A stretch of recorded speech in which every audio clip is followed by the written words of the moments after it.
이미지, 이미지 모드를 이렇게 공부를 아마 풀때 만들어 놓고 그러면은 살면 영상 기술을 읽어볼게요. 돌리는 시간이 있나? 빨리 바로바로 컬러라이즈 한개가 또 잡히는 거 아니라고 그건 전화면 저는 네,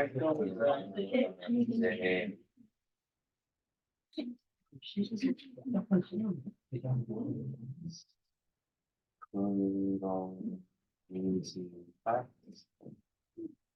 우리 태어나서 찾아봐야 할 것 같아요. 케미의 부분이 없어가지고 깔끔하지 않고 좀 하더라고요. 그래서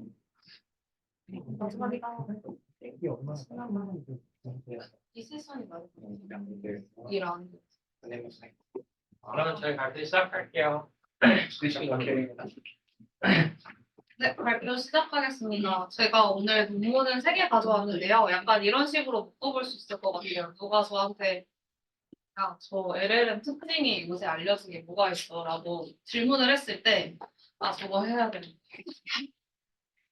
질문을 했을 때 저라면은 아마 이 정도로 정리해 볼 수 있지 않을까. 뭐 다양한 논문이 있지만 오늘 3가지 논문을 좀 같이 엮어보자면 이렇게 엮어볼 수 있을 것 같습니다. 첫 번째는 주어진 패턴을 굉장히 잘 인식을 한다. 그래서 여기서 패턴이라는 건 데몬스트레이션이 될 것 같고요. 그리고 근데 이제 문제가 컨텍스트가 막 4K, 8K, 16K, 32K가 되면은 이해를 잘 못하는 것 같다. 근데 QA라는 태스크가 가장 뭔가 친숙할 텐데 그 중에서 거기에서는 이제 관련 있는 문서를 가져와서 선택적으로 이제 참고하는 Retrieval Augmented Generation 레그가 있긴데 최근에 이제 카이스트의 이제 흥선 교수님이랑 어떤 교수님 연구실에 나온 이제 나클 2024 논문까지 발표해 보려고 합니다. 그래서 사실 주어진 패턴을 잘 인식한다는 이 Large Language Models as General Pattern Machines라는 논문은 저번에 뭔가 랩 세미나도 하고 유명한데 생각보다 잘 모르시더라고요. 그래서 다시 한번 약간 리캡차 그리고 또 좋은 논문인 것 같아서 정리해보고자 가져왔고요. 이제 이 논문의 배경은 이제 기존 로보틱스에서 LLM을 사용한 경우에 뭐 특정 도메인 혹은 상황에서 뭐 예를 들어서 집 청소하기에서 플래닝만 해보자 라는 뭐 이런 걸 했었는데 이 경우에는 보통 다 인풋 아웃풋이 어느 정도의 특정한 의미를 가지고 있었어요. 그런데 이 구글 딥마인드에서 한번 해보니까 LLM이 추상적이고 링귀스틱하지 않은 패턴도 조작하고 이제 사용할 줄 아는 능력이 있다는 걸 보여줬어요. 그래서 어떤 토큰이 있는지 상관없이 심볼릭 패턴을 표현하고 활용하는 능력을 가지고 있다. 그래서 이게 이제 ARC 데이터셋 테스트 중에서 가장 심플한 예시인데요. 예를 들어서 이런 식의 컬러가 있고 얘를 이제 이 컬러를 유지하면서 각 엣지 코너로 옮기는 게 태스크예요. 그러면은 얘를 숫자로 바꾸면은 3, 4, 7, 6 하고 이렇게 바꿀 수가 있고 마찬가지로 얘도 5, 6, 8, 3으로 바꿀 수 있는데 이렇게 했을 때 만약에 이 숫자들을 룰로 예측을 해도 잘하고 이 태스크를 잘하고 요 숫자를 그냥 임의의 단어 토큰 같은 걸로 바꿔도 막 골뱅이 한자, 비, 플러스 샵 이런 걸로 바꿔도 잘 유지를 하더라. 그리고 이게 사실 보면 어떻게 보면 좀 스페이셜한 공간적인 그게 있는 거잖아요. 근데 그것도 잘 이해를 하면서 하더라. 라는 것을 이제 보여주었습니다. 그래서 LLM은 패턴을 잘 파악한다. 이거 그래서 여기서 하는 거는 이제 LLM이 ICA를 통해서 인컨텍스트 러닝을 통해서 시스템 프롬프트에 대한 테스트 설명이 없이 패턴을 다루는 능력을 가지고 있다.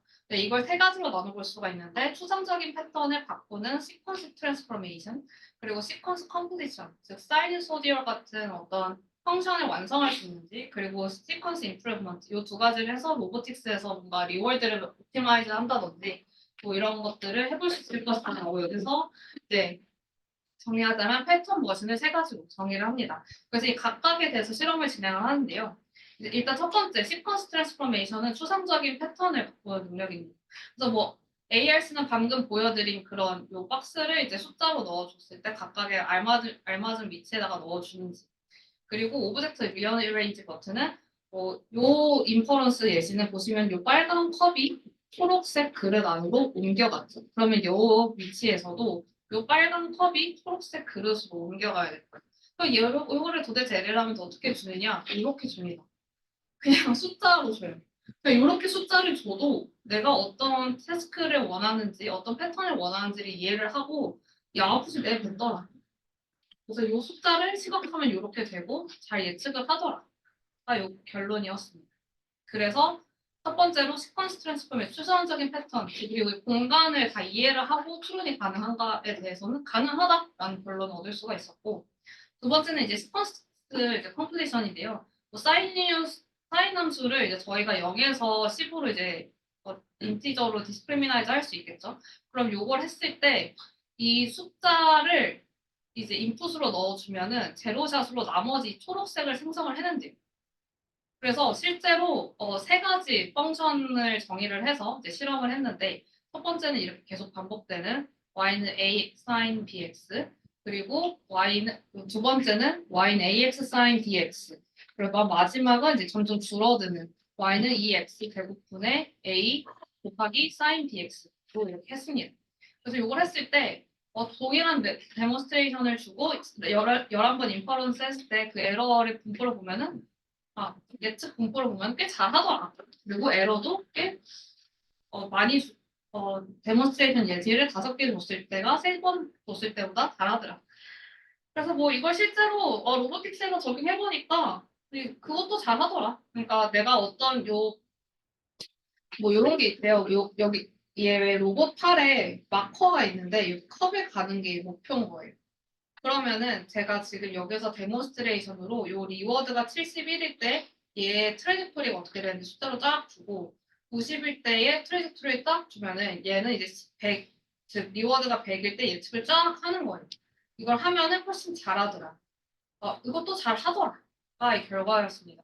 근데 좀 여기서 유의하셔야 되는 거는 이 논문은 결코 소타 모델을 이기지는 못했어요. 근데 하지만 LLM을 통해서 가능하다라는 것을 보여준 논문이었습니다. 이게 제로샷인가요? 요거는 네, 요건 제로샷인데 근데 이거를 만약에 이 리워드와 트레젝토리를 하나의 그 예시로 보면은 그거가 제로샷이 아니에요. 근데 지금 조만큼만 준다는 거죠? 텍스트를. 여기 점점점 있고 요 위에도 더 있을 수도 있겠죠. 리워드. 네, 근데 요 정도만 일단 있는 것 같습니다. 이건 이제 하나의 트레젝토리 그거에 대한 엑스트라플레이션 혹은 컴플리션이라고 볼 수 있을 것 같은데 네, 맞아요. 그런 걸 또 다른 것도 주나요? 다른 건 안 줘요. 요것만 줘요. 그래서 저도 신기했던 게 뭔가 이 앞에다가 우리가 지금 풀테스트는 이런 거고 어떤 게 있고 요 숫자의 의미는 뭐고 뭐 이런 인스트럭션이 있을 줄 알았거든요. 없더라고요. 그래서 그게 되게 신기했어요. 네. 그럼 넘어가서 다음 부문으로 넘어가겠습니다. 질문 하나. 네. 이게 점점 리워드가 작았다가 커지는 그 과정을 넣어주는 건가요? 아니면 그냥 랜덤하게 프로젝트를 넣어? 그 트레젝토리를 그 순서를 랜덤하게 주면은 성능이 떨어지고 포티드 돼서 넣어가면 성능이 올라간다가 이 표현. 네. 네. 네, 시간이 좀 없어서 질문은 논문 보시면 좋을 것 같고 되게 라이팅이 잘 돼 있어. 그리고 이거는 올해 4월 그러니까 저번 주인가에 나온 논문이에요. 그래서 요새 되게 약간 핫한데 long context and struggle with long in context learning.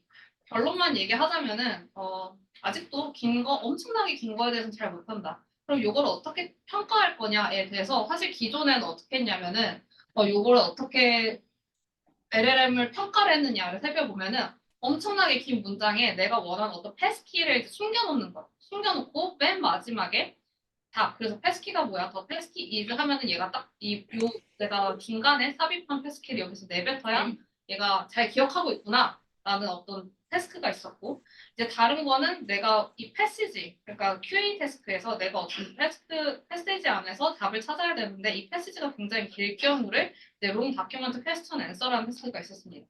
그런데 사실 요 논문의 저자들은 사실 이런 것이 그렇게 리얼리스틱한가? 그리고 롱 다큐먼트 퀘스천 앤서 같은 경우에는 문장 전체를 꼭 읽어야 될 필요도 없더라. 그래서 얘네가 제안한 거는 차라리 레이블을 클래시피케이션 하는 태스크인데 이 레이블이 되게 많은 경우에 그 인컨텍스트 러닝을 해서 토큰을 조절해서 한번 실험을 해보자. 그래서 실제로 오른쪽에 있는 요게 뭐냐면 얘네가 제안한 익스트림 레이블 인컨텍스트 러닝인데요. 이게 뭐냐면은 다이얼로그를 줘놓고 그러니까 두 사람의 다이얼로그를 줘요. 대화를 주고 이 두 사람이 무슨 관계인지 유추하는 거예요. 릴레이션 예측을 하는 거죠.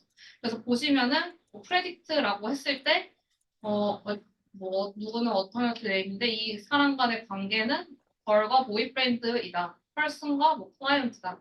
뭐 이런 RE 테스트가 있습니다. 그래서 얘네는 사실은 뭐 기존에 있는 데이터셋을 이제 잘 가지고서 변형한 데이터셋이에요.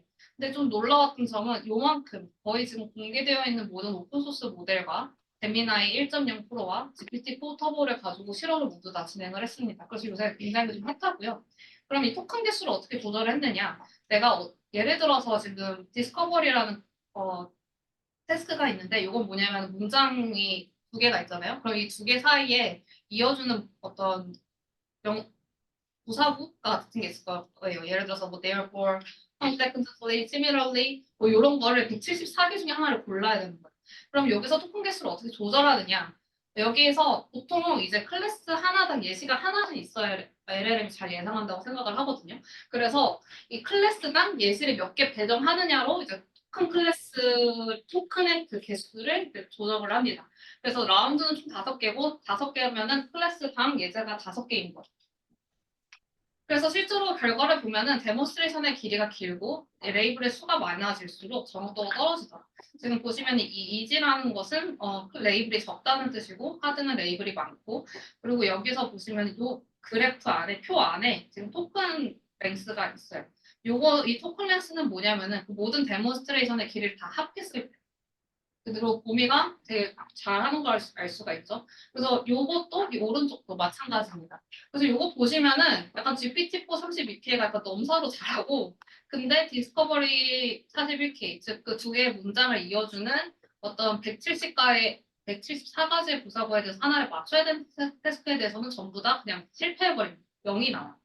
근데 저는 요거 조금 오버라고 생각하는 게 이 데이터셋의 퀄리티를 잘 모르겠어요. 이게 지금 오토매티컬리 만든 거여가지고 애초에 이 데이터셋이 잘 만들어졌는가는 잘 모르겠어서 뭐 어쨌든 그렇다고 합니다. 그래서 요새 이 모든 모델을 실험했다는 거 그리고 이렇게 기존에 있는 데이터셋을 잘 어떻게 만들었다는 거가 이 논문의 좋은 점인 것 같습니다. 데이터셋은 지금 깃허브로 다 공개가 되어 있고요. 그리고 마지막은 이제 나 이거 문제의식이 뭔지 잘 모르겠네. 문제의식이요? 문제의식. 얘네가 이런 식으로 데몬스트레이션이 길어지면 수능이 떨어진다는 거야? 네. 성능이 떨어져. 대부분.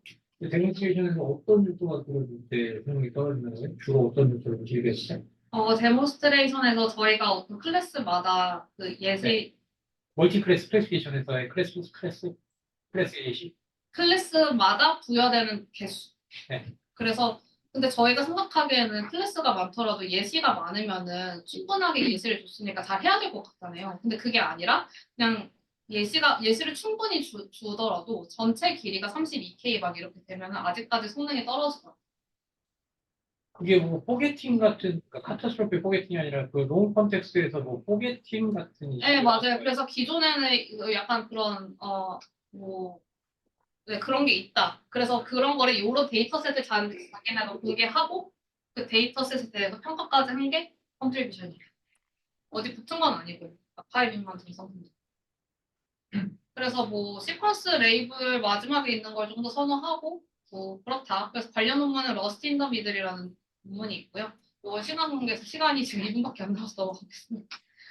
그래서 뭐 LLM이 지금 32K까지 옛날에는 진짜 막 2K면 많은 거고 했는데 요새는 16K, 32K까지 저희가 사용할 수 있는 건 16K까지 공개가 되어 있거든요. 그래도 아직 그렇게 다 지금 건 아닌 것 같다라는 게 이 논문의 포인트였습니다. 네, 이건 아다티브 레그라는 건데요. 이건 그냥 요거만 설명하고 넘어갈게요. 그래서 요건 뭐냐면은 우리가 리얼월 보통 이제 기존 연구에서는 레그를 할 때 하나 싱글 오컬이나 멀티 오컬이나 그냥 다 한 번 했어요. 그러니까 여러 번 퀘스천에 뭐 난이도에 따라서 대답을 어떻게 리트리버를 한 번 할지 이터러티브를 여러 번 할지를 결정하는 게 아니라 내가 제안하는 방법은 이터러티블리 하는 거니까 심플도 이터러티블리 하고 컴플렉스한 쿼리도 이터러티블리 해야지 뭐 이런 접근이었는데 그렇게 하지 말고 중간에 클래시파이어 하나 학습시켜가지고 이 어떤 쿼리가 들어왔을 때 애초에 어떤 리트리버나 외부 익스트린식 논리지가 필요하지 않으면 그냥 바로 생성을 하고 심플한 쿼리가 들어오면은 한 번만 리트리버해서 싱글로 QA로 처리를 하고 만약에 그 들어온 쿼리가 매우 어려우면은 이터러티블리 처리를 해보자라는 것이 이 논문의 제안 방법입니다. 이 클래시파이어를 어떻게 학습시켰느냐? 요거는 첫 번째로 일단 LLM 인퍼런스를 통해서 만약에 어떤 QA를 부었을 때 LLM이 바로 답을 맞춘다라고 하면은 이제 리트리버리 필요 없는 경우로 구분을 하고 만약에 싱글 호프 혹은 멀티 호프로 이제 생성을 했을 때 모두 다 같은 답을 냈는데 넌 리트리버에서 틀렸다 하면은 리트리버 자체는 필요한 거잖아요. 근데 쿼리는 어렵지 않은 거고 그래서 이것 같은 경우는 싱글 스텝 B 레벨로 구분을 하고 그리고 애초에 벤치마크 자체가 이런 게 다 구분이 되어 있어요. 싱글이랑 멀티는 구분이 되어 있기 때문에 요 첫 번째 한 거에 나머지 데이터셋에 대해서 좀 레이블링을 해서 요거를 이제 T5 라지에 대해서 학습을 시켰습니다. T5 라지를 클래시파이어로 두고 이제 플란을 했을 때 그래서 요 표나 요 왼쪽에 그래프만 보시면 되는데 뭐 그런 거죠. 쿼리마다 처리하는 시간이 상대적으로 적으면서 퍼포먼스가 그것도 잘했대요. 그래서 마크레 여기까지 할게요. 근데 저거는 뭐, 네. 플래닝이라고 하나요? 뭐, 리스트 투 모스트 프롬프팅 뭐 이런 데서 나오는. 아, 실제 뭐, 이제 첫 단계는 내가 어느 문제를, 뭐를 해야 될 것 같고, 두 번째 단계는 그걸 가지고 뭐를 해야 될 것 같고, 약간 이런 식으로 하는. 지금 챗GPT도 뭐, 검색을 딱 필요할 때만 하지 않나요? 검색해서 하는 RAG를 필요할 때만 하는 거 아니야? 근데 리스트 모스트도 그런 해야 되는데 그러려면 애초에 그걸 이제 구분을 해서 하면 더 정확도가 오르더라. 그래서 실제로 여기서 보시면 이 멀티 스텝 어프로치가 그런 친구들이거든요. 리스트 모스트 같은 애들. 그래서 얘 스스로, 그러니까 학습이 없이 스스로 그 네. 검색이 필요한지 아닌지 어? 여부를 결정하는 것이다. 이거요? 아니요, 요건 리스트 모스트는 그 플래닝 해가지고 네. 플래닝 그러니까 해가지고 학습이 단계별로 없이 하는 하는 거잖아요. 그건 이펙트로 푸샷이죠.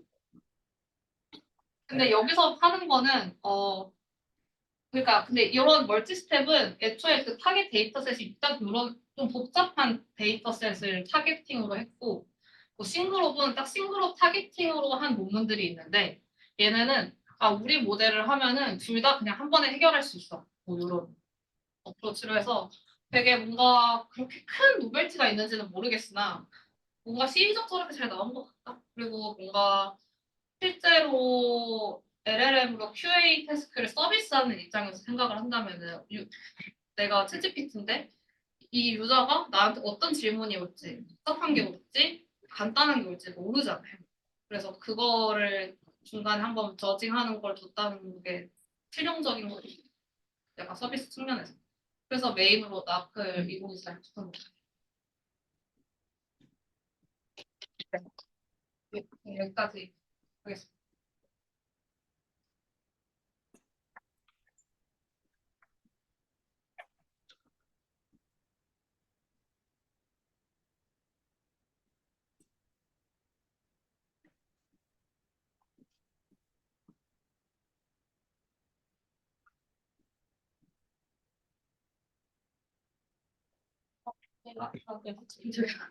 제가 이번에 준비한 논문은 그 LLM을 가지고 이밸류에이션 하는 쪽 논문 세 개를 준비해왔는데요. 요새 좀 그 랭귀지 모델이 제너레이트한 텍스트를 이밸류에이션을 할 때 이제 GPT-4한테 예전에 사람들이 하던 거죠. 두 가지 캔디데이트 센텐스를 주고 어떤 게 더 낫니? 이런 식으로 휴머니 어노테이션 하는 것을 좀 요새는 GPT-4로 많이 하는 추세인데 그것과 관련된 논문 3개라고 보시면 될 것 같습니다. 그래서 첫 번째로 소개해드릴 논문은 Prompting is the substitute for 이건데요. 기본적으로 하고자 하는 것은 에너지 이밸리에이션에 대해서 이제 프롬프팅 하는 것과 다이렉트하게 그 캔디데이트 센텐스를 모델에 태워서 나오는 프로버빌리티가 얼만큼 차이가 있는지를 살펴보는 부분입니다. 그래서 꼴은 이제 여기서 메타 링귀스틱이라는 단어를 계속 쓰는데 그냥 프롬프팅으로 이해하셔도 될 것 같고요. 프롬프팅 이밸리에이션을 밸리데이트 하는 게 꼴입니다.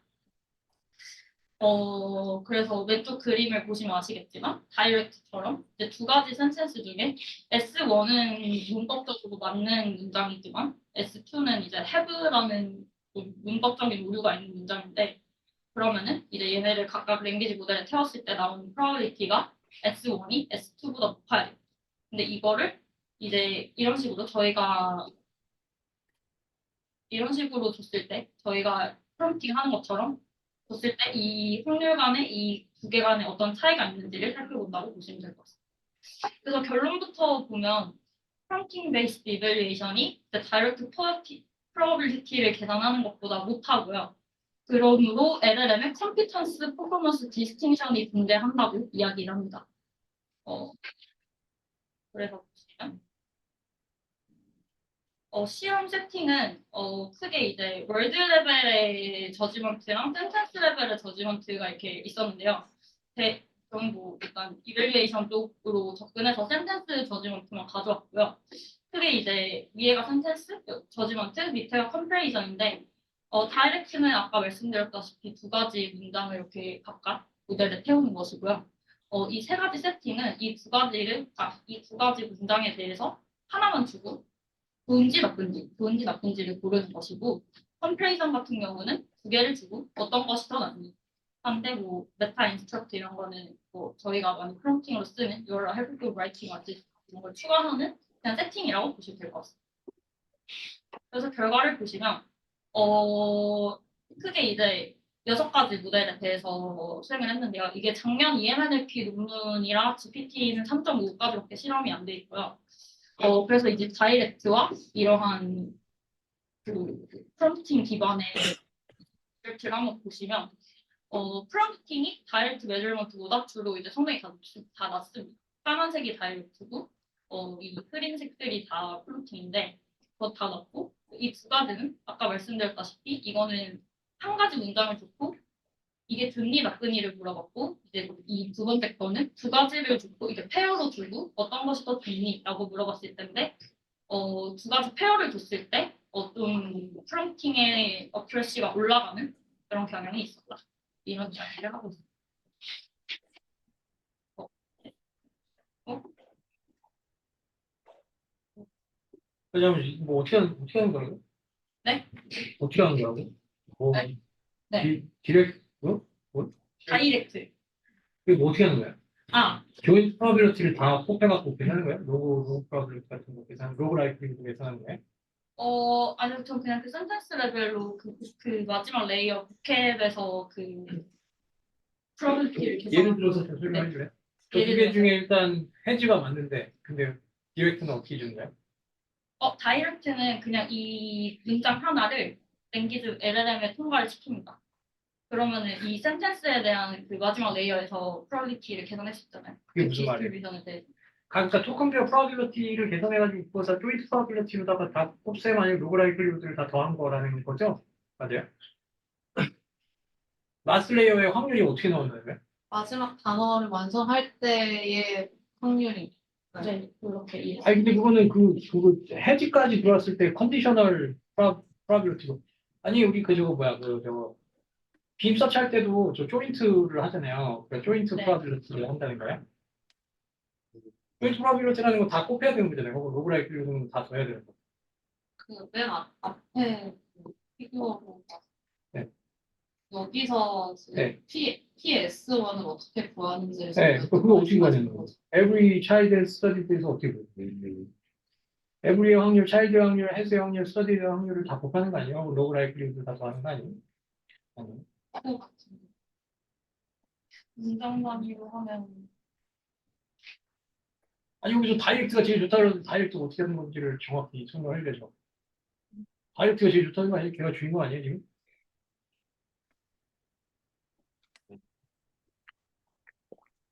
아니 그리고 저렇게 되면은 빔 서치에서도 비슷한 이슈가 있었는데 길어질수록 확률은 더 떨어지는데 그럼 뭐 단어별 확률을 평균 내나? 문법 오류가 있는 전 토큰이랑 계산해야 할 것 같은데 말씀하신 이슈 들어보면 제 생각에 아마 다 하지 않을까 싶긴 합니다. 그러니까 이런 이유로 소프트맥스의 그 저 해당 단어의 확률값을 가지고 뭔가 한다는 거예요. 그러니까 네. 근데 그럼 긴 문장, 짧은 문장 이런 것도 있는데 지금 퍼지는 않지 않았을까요? 그리고 저게 어떤 그 쿼리에 대한 리스폰스를 이벨리에이트 하는 거면은 쿼리까지의 확률은 그냥 고려 안 하고 리스폰스 생성된 거서부터의 확률을 그거 하는 거예요? 그럼? 그렇게 하는 거예요? 네, 그냥 이밸류에이션이랑 어,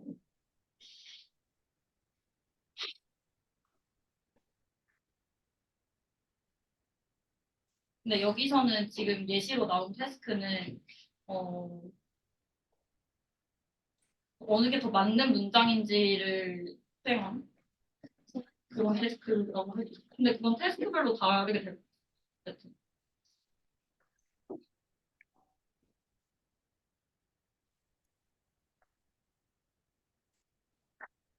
네. 아니 뭐 그렇게 확률로다가 하는 게 더 좋다는 거예요? 프롬프트로다가 자연어로 뭐가 더 좋냐 아니면 이게 몇 점이냐 이렇게 물어보는 거보다. 근데 이렇게 하라는 게 아니라 네. 저희 대부분 이렇게 하고 있으니까 네. 근데 이걸 너무 맹신하면 안 된다. 이걸 거의 그냥 이런 식으로 수행하고 있으니까 사실 여기서 이제 지적하는 그 컴피턴스 퍼포먼스 디스팅션이라는 것은 사실 이제 S1이 더 맞잖아요. 그럼 PS1이 PS2보다 높게 나오는 게 더 맞는, 그러니까 더 학습이 잘 된 모델일 텐데, 얘의 차이가 더 적었던 거죠. 그러면은 얘가 더 정확한 거잖아요. 얘가 틀렸으니까. 얘는 맞고. 그러니까 사실 이 모델이 그 두 가지 차이를 잘 구분할 수 있는 능력이 있음에도 불구하고 프롬프팅으로 하면 그 퍼포먼스가 나타나지 않는다. 그런 이야기가. 공학이 살짝 그거는 그저 오타 태스크 사실상 루퍼 태스크에만 해당되는 이야기 아닌가? 그럴 것 같아요. 그럴 것 같아요. 뭔가 일반적인 제너레이션을 평가하기에는 좀 그럴 것 같습니다. 그래서 오픈 QA 뭐 혹은 그냥 생성을 자유롭게 할 수 있으면 문장 길이가 될수록 점수가 낮아질 텐데 실제로 논문 보니까 신텍스 태스크에서만 이밸루에이션을 한 것 같아요. 표에서도.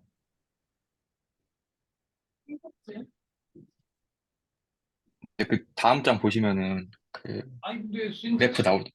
신텍스 커렉션은 좀 너무 아웃데이티드 게 아니에요? 지금 LLM한테 얼마나 고상으로 보고 있는 지금 가운데 지금 네? 문법 체크 뭐 그런 거 또 하는 그래멀리 같은 데서 좋아할 수 있는데 하나 궁금한 계속 게 이나저나 지금 뭐 또 궁금한 점이 사실 그 LLM이 그 전자 다이렉트 같은 경우에 내가 이 문장을 생성할 확률을 물어보는 거고 이쪽 문장을 보고 내가 이것이 좋냐 나쁘냐 평가하는 확률이잖아요, 사실상. 네. 그 두 개 공포는 다른 거 아닌가요, 사실상? 음, 내가 생성할 거하고 내가 생성할 확률하고 실제 내가 그 문장 보고 판별하는 완전 다른 테스트 아닌가요? 그 생각은 안 해보고 너무 느끼겠어요. 네. 네, 다음으로 넘어가겠습니다. 다음 논문은 이제 Generative AI Paradox라는 것인데요. 여기서 이야기하는 그 AI Paradox라는 것은 제너레이티브 모델, 여기서는 이제 랭귀지와 비전 모두 다루는데요. 제너레이티브 모델은 인간과 다르게 언더스탠딩보다 제너레이션 능력을 쉽게 얻는다. 우리 인간 같은 경우는 보통 언더스탠딩을 한 다음에 제너레이션을 하는 게 보통의 순서잖아요. 제너레이션이 더 어려운 테스트다라고 이야기를 하는데 여기서는 그렇지 않다라는 걸 보여주고 있습니다. 그래서 피겨를 보시면은 잘 되게 쉽게 알 수 있는데 랭귀지 모달리티 같은 경우는 어스틴이 뭐 이래서 힘들어서 뭐 술을 마시러 갔다. 왜 이렇게 했을까? 했을 때 이렇게 생성은 잘 합니다. 어스틴이 뭐 힘들었고 어쩌고 저쩌고 해서 생성은 잘 하는데 이걸 이제 객관식으로 세 개 중에 답을 골라봐라고 했을 때는 잘 못한다는 거예요. 비전에서는 블루 백팩 앤 레드 오렌지라는 걸 했을 때 이미지 생성은 굉장히 잘 하는데 그럼 위치 이미지 매치가 캡션하고 VQA를 했을 때는 이걸 잘 못한다라는 이야기인데요. 실험을 보시면 미안해. 네. 디스크릿 언더스탠딩이 어떻게 보면 제 위에 제네레이션과 연결이 되는 거예요? 아니면 저 다른 네. 예시야? 어떤가요?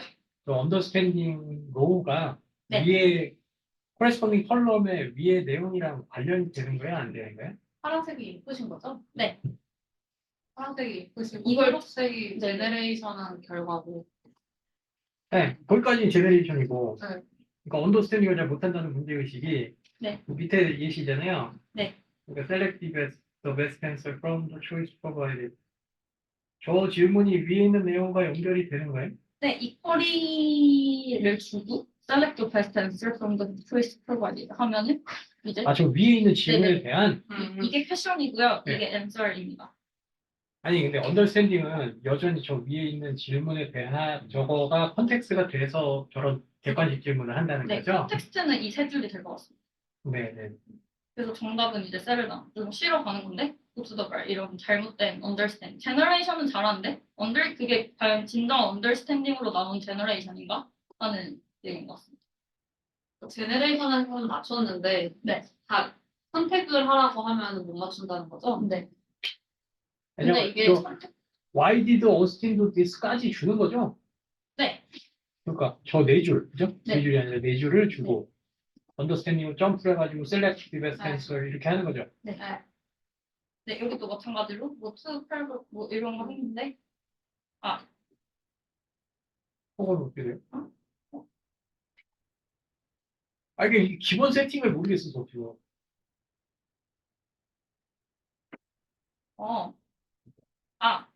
이거는 이거까지 줍니다. 그리고 이 질문을 넣습니다. 그 여기서는 어떻게 질문이 이 질문으로 들어가고요. 이거는 셀렉티브 세팅이고 이 두 가지는 셀렉티브 세팅이고 이 두 가지는 인터로게이티브 세팅이라고 해서 둘이 실험을 아예 별개로 진행을 합니다. 그래서 얘는 보시면 QA하고 또 다른 QA를 한다고 보시면 될 것 같고요. 새로운 세션을 열어서 네, 네. 네, 여기는 그거는 이렇게 쭉 QA를 이어져요. 하고 이걸 모두 주고 이렇게 하는 거. 그 밑에 있는 건 뭐죠? 어떤 거? 또 맨 밑에로 story only mentions one design being sketched. 이거는 그 모델의 잘못된 아웃풋. 미스 언더스탠딩 예시를 여기 준 거.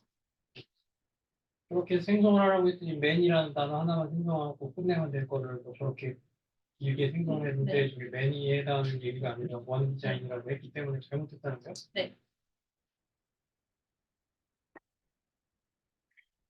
근데 이거 좀 있어.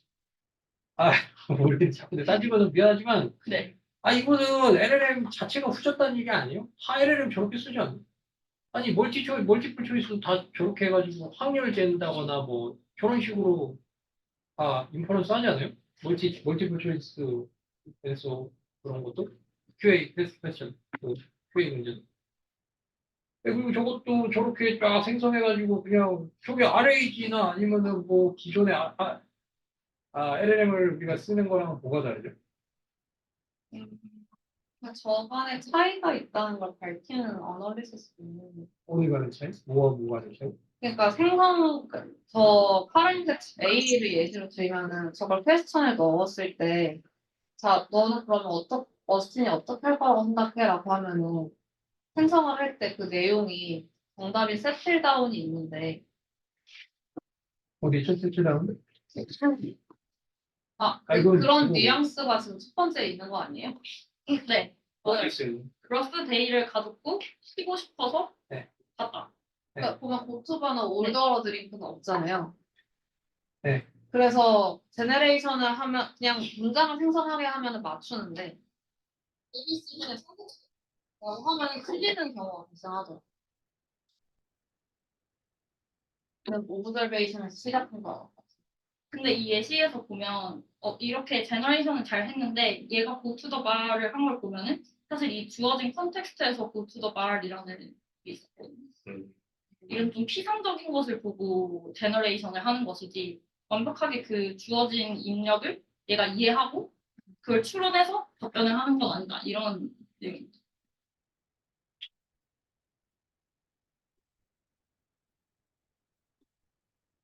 난 저것도 이상한 게 저 질문 자체가 난 후졌다고 봐. 그러니까 벤 나잇에 드링크를 했대잖아요, 어스틴이. 네. 그러면은 그날 왜 드링크 했다고 생각하냐? 그 빠가스니까 징크했다고 답할 수 있는 거 아니에요? 답이 애매하다. 그러니까 애초에 좀 이상하다는 거지. 저런 게 안 돼, 저런 기본이 안 되면 LLM이 좀, 아니, 기본적으로 우리가 사용하는 LLM의 기본 세팅이랑 나는 크게 다르지 않아. 그래도. 아, 이거 100% 잘못됐다라는 얘기를 하는 건 아닌데, 뭐가 메인 메시지 아니면 좀 펀치라인에 해당하는 그, 레프레젠터티브한 예시 자체가 이렇게 논란해요지? 아니면, 좀 시원찮은 게 어떻게 받았어요? 근데 이거는 그래도 좀 더 객관적이지 않을까? 마운틴 고치, 그러니까 뭐 어디 올라가 있는 요소를 만들어라라고 했는데 되게 퀄리티의 이미지를 만들어서 네. 이 이미지를 주고 VK를 하는 거죠. Is this the mountain goat? 이렇게 물었더니 맞는데 it is the mountain goat 이렇게 하는 거 보면은 제너레이션은 잘 하는데 얘가 마운틴 고트인 걸 이해한 건 아니니까 그런 점을 못 입었다고 생각했습니다.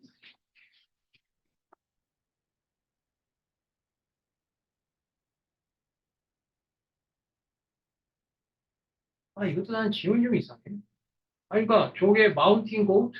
아니, 내가 뭐 고트의 전문가가 아니어서 내가 잘 모르겠는데 저게 어디 그냥 일반 고트인데 그냥 저렇게 생성을 하라니까 저 질문 쿼리로 마운틴 고트를 줬다. 이렇게 했는데 아니라고. 본인이 생성한 이미지를 보고 본인이 아니라고 한 거죠.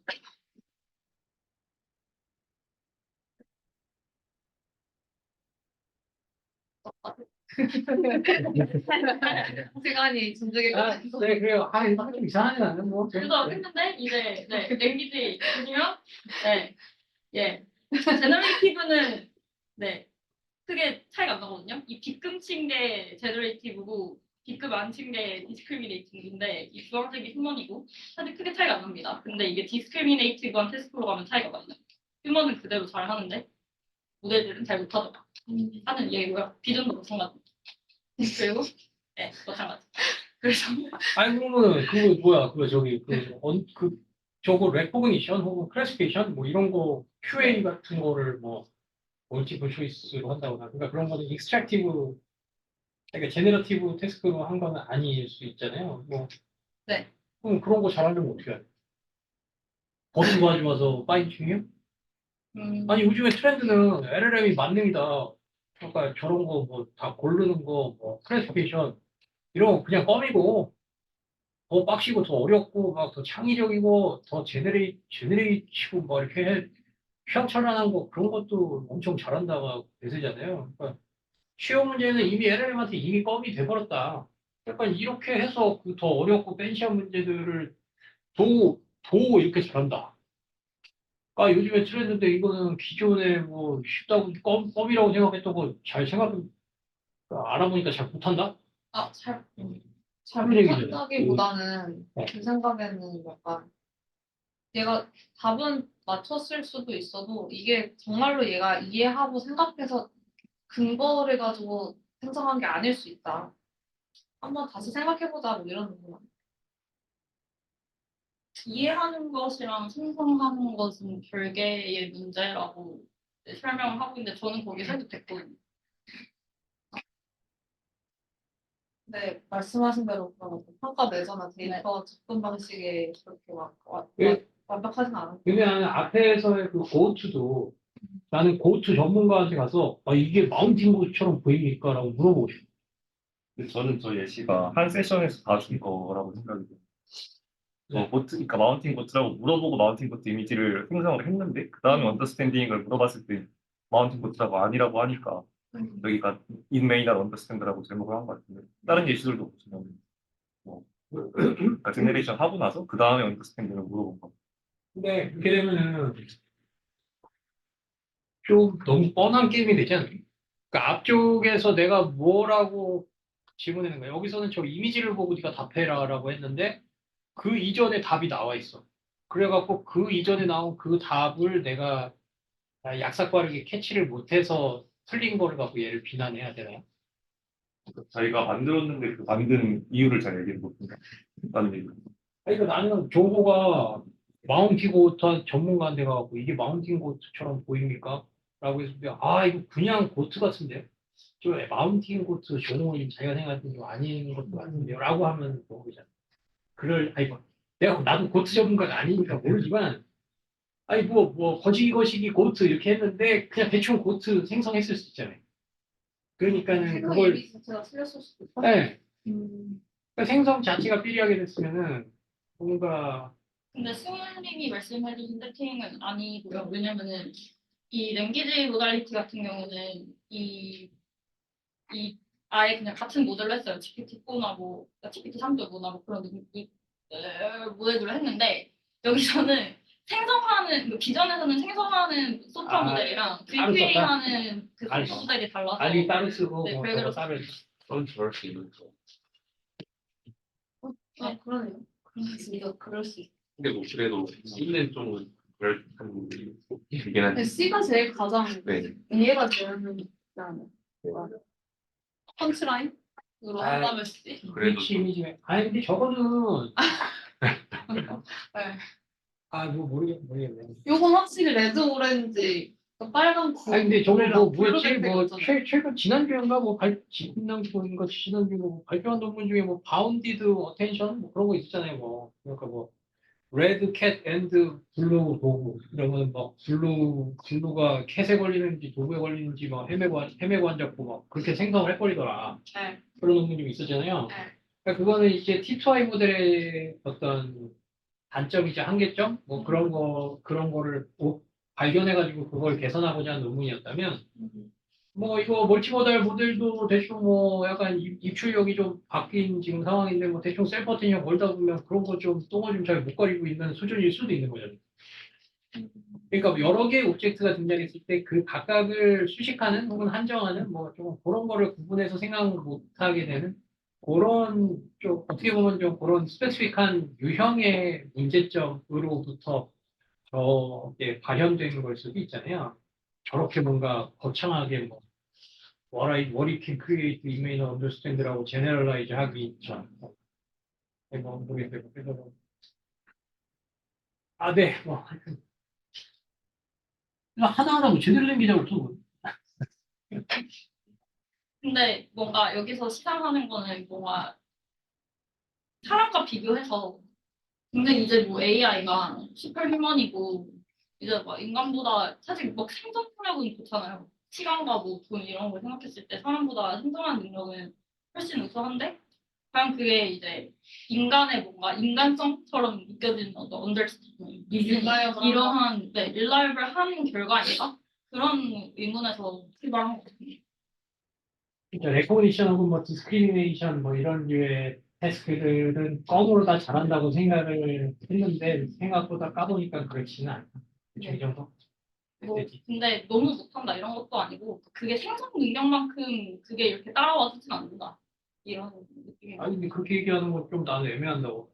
두 개 태스크에 대한 이벨리에이션 매트릭이 나왔는데 애플 앤 오렌지를 비교하는 거잖아요. 네. 생성 1등과 클래시피케이션 1등 모델을 데려다 놓고 이 중에 누가 더 잘해 보여? 라고 하면은 답을 할 수가 없지. 레슬링 금메달이랑 마라톤 1등이랑 데리고 얘 중에 누가 더 좋아? 이거 물어보는 거 말이 안 돼. 근데 아까 그 인간과 비교를 했을 때 그 부분도 조금 일리는 있어 보이긴 하네요.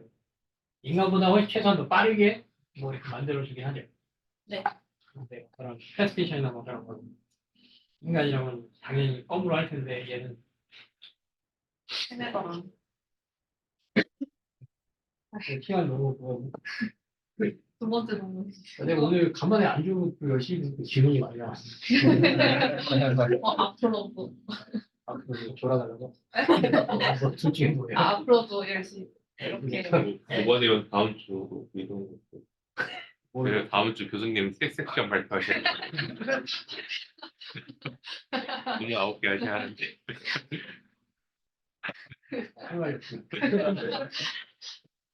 네네네.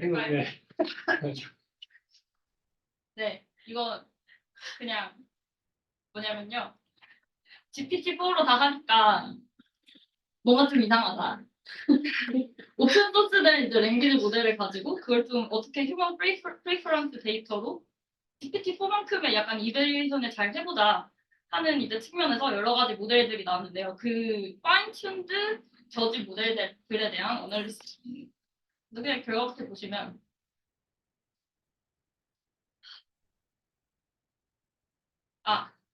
결과 결론 알려드리면 이건 사실 클래시피케이션 모델에 지나지 않는다. 파인튠드 저지 모델은 LLM을 사용함에도 불구하고 그리고 파인튠드 저지 모델은 이제 그 저지 모델을 만들기까지 있어서 특정한 이제 이밸리에이션 스키마를 가지고 설계가 됐을 거 아니에요. 데이터셋이나 학습 방법들이나 그런 거에 굉장히 오버피팅 돼 있다. 이제 이거는 좀 여러 가지 모델들인데 각각 다 데이터셋을 공개해놨는데요. 그 테스트 데이터셋을 바꿔서 실험해보니까 굉장히 성능이 떨어지는 걸로 증명을 했고요. 그리고 파인튠드된 저지 모델은 굉장히 그런 슈퍼피셜한 퀄리티, 약간 벌보자하고 너무 장황하고 약간 길고 있어 보이는 거를 선호하는 그런 자릿수가 있었다. 그래서 결론은 GPT-4 대체할 수 없다. 가 결론입니다. GPT-4가 좋다. 네. 결론이. 네. 그 약간 수정 모델을 저런 용도로 파인 튜닝하는 것보다는 파인 튜닝을 우리가 언감생심할 수도 없는 만질 수조차 없는 GPT-4로 제로샷으로 그냥 물어보는 게 더 좋다? 제로샷? 근데 이제 뭔가 GPT-4의 단점을 꼽으라고 하면은 사실 약간 개연성이나 비용 이런 것들이 문제가 있을 수 있는데 그래서 계속 이런 그 오픈소스는 모델로 만들려고 계속 모델이 나오고 있어요. 이밸리에이션 모델. 그것들을 이제 좀 아날리시스 하는 부분. 근데 GPT-4가 더 더합니다. 저 LLM에서 저지는 주로 큐샷 ICL로 해요. 네. 네, 그래요? 네. 그 그래서 제로샷으로도 하는 걸로 알고 있는데. 네. 제로샷을 하면은 이제 룰을 줍니다. 1점은 그저 인스트럭션에서 1점은 뭐 어느 정도고 2점은 어느 정도고 뭐 이런 룰을 인스트럭션 디테일하게 주고. 근데 그래도 큐샷이 있는 게 훨씬 정확하고 좋은 것 같아요. 근데 컴패러티브하게 할 때는 뭐 그냥 간단하게 그냥 다짜고짜 물어보면 되는 거 아니죠? 이게 중에 별로라고. 팁은 그렇게 하는 것 같아요. 왜냐하면 사실 어느 정도 이미 그 얼라이먼트 튜닝할 때 그런 걸 했었을 테니까. 컴패러티브는 두 개 중에 고르는 거는 큐샷으로 안 하고요? 안 하는 게 일반적이다? 둘다 하는 것 같은데요? 뭐 그래서 제로샷도 하고 네. 데이터가 있으면 큐샷도 하고 그냥 테스트마다 세팅이 다른 것 같아요. 그 제대로- 디자인 초이스. 제대로 실험한다면 인스트럭션도 아주 되게 길게 주고 네. 네가 너랑 같이 공정하단다 뭐 무슨 내주고 가지고 잘 판단해가지고 잘 네가 심도 있게 고민해가지고 이걸 생성하고 뭐 그렇게 해서 실제로 그렇게 해서 학습시켜 그 서민준 교수님 웹에서 나오는 논문이 GPT-4보다 더 잘 나왔다고 이런 논문도 있었어요. 여기 베이스라인으로 나왔는데 근데 GPT-4가 아직까지도 그 인스트럭션을 좀 무시하는 경향이 좀 있어서 근데 클라우드는 안 그러다고 하더라고요. 클라우드 3는. 클로드? 클라우드 모델이 있어요. 그 발음이 클로드 아니에요? 클로드, 죄송해요. 클로드 모델은 그 인스트럭션 되게 팔로잉 한다고 하더라고요. 클로드가 좀 되게 좋다면서요? 네, 되게 비싸요. 응? 되게 비싸요. 가격이 비싸요? 네. GPT-4보다 배로 비싸요. 그래요? 그래서 못 쓰겠어요. 약간 무서워가지고. 클로드가 그 엔트로피에서 나온 건가? 모르겠네요. 맞잖아요. SOP 네, 맞아요. 네. 되게 비쌉니다. 모델 크기는 GPT-4보다 더 큰가요? 안 알려져 있어요. 네. GPT-4도 모델 크기가 정확히 안 알려져 GPT-4도 있어요. 모르고 네. 클로드도 모른다? 네. 근데 비싼 거 봐서는 크지 않을까. 저지는 일반적인 것들을 다 저지를 하는 건가요? 저런 파이썬 모델들은 테스트를 잘 몰라가지고 데이터셋마다 다르겠죠. 그리고 데이터 그 도메인이 다 있는 거예요. 테스트 데이터가. 네. 근데 보통 그 이밸리에이션 모델로 나온 것들은 그런 거 다 이제 고려를 해서 뭐 파인튜닝 할 때도 되게 그런 도메인적인 것도 많이 고려하고 뭐 이런 게 되게 근데 사실 파인튜닝을 한 도메인에 대해서 했으면 당연히 다른 도메인에 대해서는 좀 떨어질 수밖에 없는 건 맞잖아요. 근데 저기서 네. 말을 말씀하신 거 들어보면은 서로 다른 도메인을 바꿔서 해봤더니 도메인 제너럴라이제이션이 안 되더라 이런 얘기처럼 들려가지고 근데 여기서 그 말씀드린 이밸리에이션 스키마는 도메인적인 측면은 아니고요. 뭐 예를 들면은 지금 이 두 가지 셀렉션 지금 예시가 나와 있는데 이런 게 좀 이밸리에이션 스키마가 될 것 같거든요. 얘 같은 경우는 이제 레스폰스 두 쌍을 주고 어떤 게 더 좋는지 뭐 어떤 게 더 맞는 답변인지 선택하는 게 페어 와이즈한 이제 스키마가 될 수도 있고 포인트 와이즈 같은 경우는 그냥 뭘 주고 이게 뭔가 뭐 점수를 1점에서 5점까지 매겨봐 이건 사실 그냥 디자인 초이스거든요. 아, 그런 스키마라고 이해하시면 될 것 같습니다. 네. 이런 게 맞지 않으면 좀 그 성능 하락이 있을 수 있다.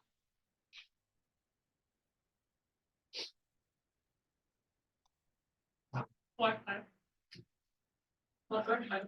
네? 맞을까요? 오늘 이미 아 이거 두 번째 정리였어요? 이거 두 번째, 이게 두 번째요. 아, 그럼 다한 거 아니에요? 마저 한다는 게 없어요. 한 놈은 더 이해할 수 있는데. 아, 예, 예. 전 논문에 예. 그만해주세요. 주자고 해주면 좋지. 아니, 근데 내가 오늘 12시까지 하는 거예요. 그거 안 좋으니까 여러 가지 무리가 많이 있네. 안 좋은 김에 또 하나 얘기하면 영어 한토막 영어 상식 젖지가 아니라 저지예요. 저지. D는 부음이에요. 브릿지는 브릿지 아니면 브리지예요. 브리지. 네. 네, 되게 옛날로 돌아오시니까. 오늘 어제 잠을 많이 자서 금방 앞으로도. 네네. 네, 빠르게 해주세요. 그만하면. 질문 하나만 해도 될까요? 네. 그냥 뭐 성능이 떨어진다는 게 정확도가 떨어진다는 거야 인간과 안 맞다는 소린가요? 그게? 아, 고려된 게 아닐까요? 인간과 안 맞는 성능이 왜 있는 크로스 F1인데. 인간이 어노테이션한 종 같다 이제 어플스. 그렇죠. 네. 근데 그거 이제 그 여기서 세팅한 이 네 가지 모델들의 이그 데이터들 세팅에 따라서 좀 달라가지고 네. 아, 학습 데이터셋 GPT가 만든 거군요. 관심 있는 걸로 보시면.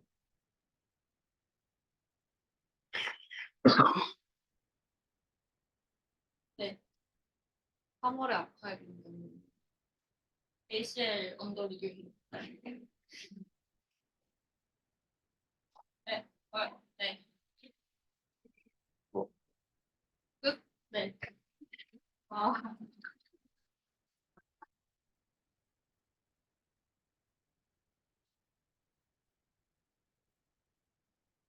PR 2024에 나온 실감 기반 이미지 에디팅이나 아니면은 생성을 가져왔죠.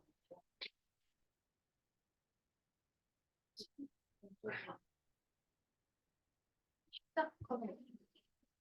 일단 첫 번째 논문은 페어 디퓨전이라고 해서 오브젝트 레벨의 이미지 에디팅이 가능한 거예요.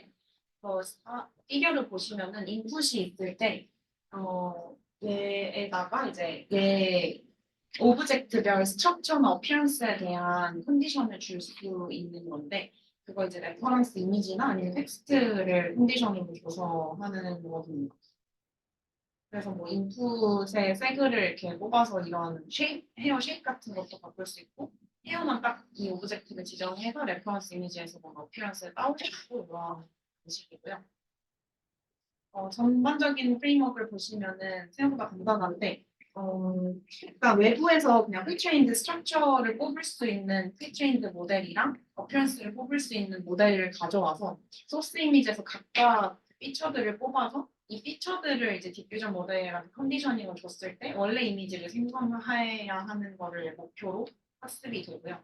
그리고 이제 인퍼런스 에디팅 때는 요 이제 어피어런스나 스트럭처 피처 중에서 원하는 부분 이게 다 오브젝트별로 뽑아져 있는 건데 원하는 오브젝트의 뭐 어피어런스나 스트럭처 같은 거를 다른 레퍼런스 이미지에서 또 뽑은 피처로 대체하거나 뭐 없애거나 추가하거나 해서 에디팅을 하는 방식입니다. 옛날에 션과 같은 거 아, 네. 맞아요? 오브젝트별로 풀드된 피처 해갖고 네네네. 리플레이스 하는 좀 더 구체적으로 말씀드리면은 우선 스트럭처 피처 같은 거는 스트럭처 피처 같은 경우에는 그냥 세그멘테이션 모델을 써서 뽑아서 쓰는데 얘가 이제 카테고리 그러니까 세그멘테이션 뽑으면은 H by W가 나오는데 이게 이제 다 카테고리별 쉐입이 다 나오잖아요. 그거를 오브젝트별 피처 X로 다 변환을 하는데 한 채널은 그냥 카테고리 정보를 넣고 한 채널은 바이너리 마스크를 써서 이걸 오브젝트별로 다 준비를 하고 그리고 appearance feature extraction 같은 경우에는 교수님 말씀하신 대로 그 appearance feature를 VGG랑 다이노 그 툴을 이용해서 뽑아서 걔를 스페셜리 풀링을 한 다음에 그 마스킹을 우선 오브젝트별로 하고 걔를 스페셜리 풀링을 해서 벡터를 만든 다음에 그 오브젝트 자리에 다 깔아줍니다. 그런 식으로 이제 이 appearance feature를 만들고 그리고 이 appearance feature를 로우 레벨 피처는 VGG를 사용해서 이니셜 레이어 사용해서 뽑고 하이 레벨은 다이노의 미들 레이어를 사용해서 뽑는다고 합니다. 그래서 얘네를 이제 컨캣해서 최종적인 컨디션 피처를 만들고 얘네를 이제 인젝션을 할 때는 T2I 모델 같은 경우는 좀 이게 약간 깨졌는데 그 VGG를 사용한 애 같은 경우는 컨트롤넷을 둬서 그 인풋으로 집어넣어주고 이게 로우 레벨 피처 그리고 다이노 하이 레벨 피처 같은 애들은 크로스 어텐션으로 주고요. 그리고 그냥 언컨디션 LDM은 그냥 인풋에 홈캡합니다. 그래서 에디팅 포뮬레이션을 보면은 이건 그냥 뭐 어떤 태스크 할 수 있는지를 리스트업 해놓은 건데 어피어런스 피처를 리플레이스해서 바꾼다든지 아니면 뭐 쉐입도 그 세그멘테이션 수정해서 바꿀 수 있고 세그멘테이션에 뭐 이거는 이제 학습 데이터에 포함된 오브젝트이긴 해야겠지만 이런 오브젝트 추가도 되고 그리고 얘네가 이제 그 어피어런스 피처 뽑을 때 풀링을 했었기 때문에 그걸 생성할 때 그 스토캐시티가 있어서 오브젝트 어피어런스 베리에이션이 가능하다. 추가하는 거는 뭐 마스크를 추가해요. 네. 마스크도. 그리고 한 가지 더 있는데 그 걔에다가는 뭐 특별히 넣어줄 건 없는 거예요. 폴드 피처는.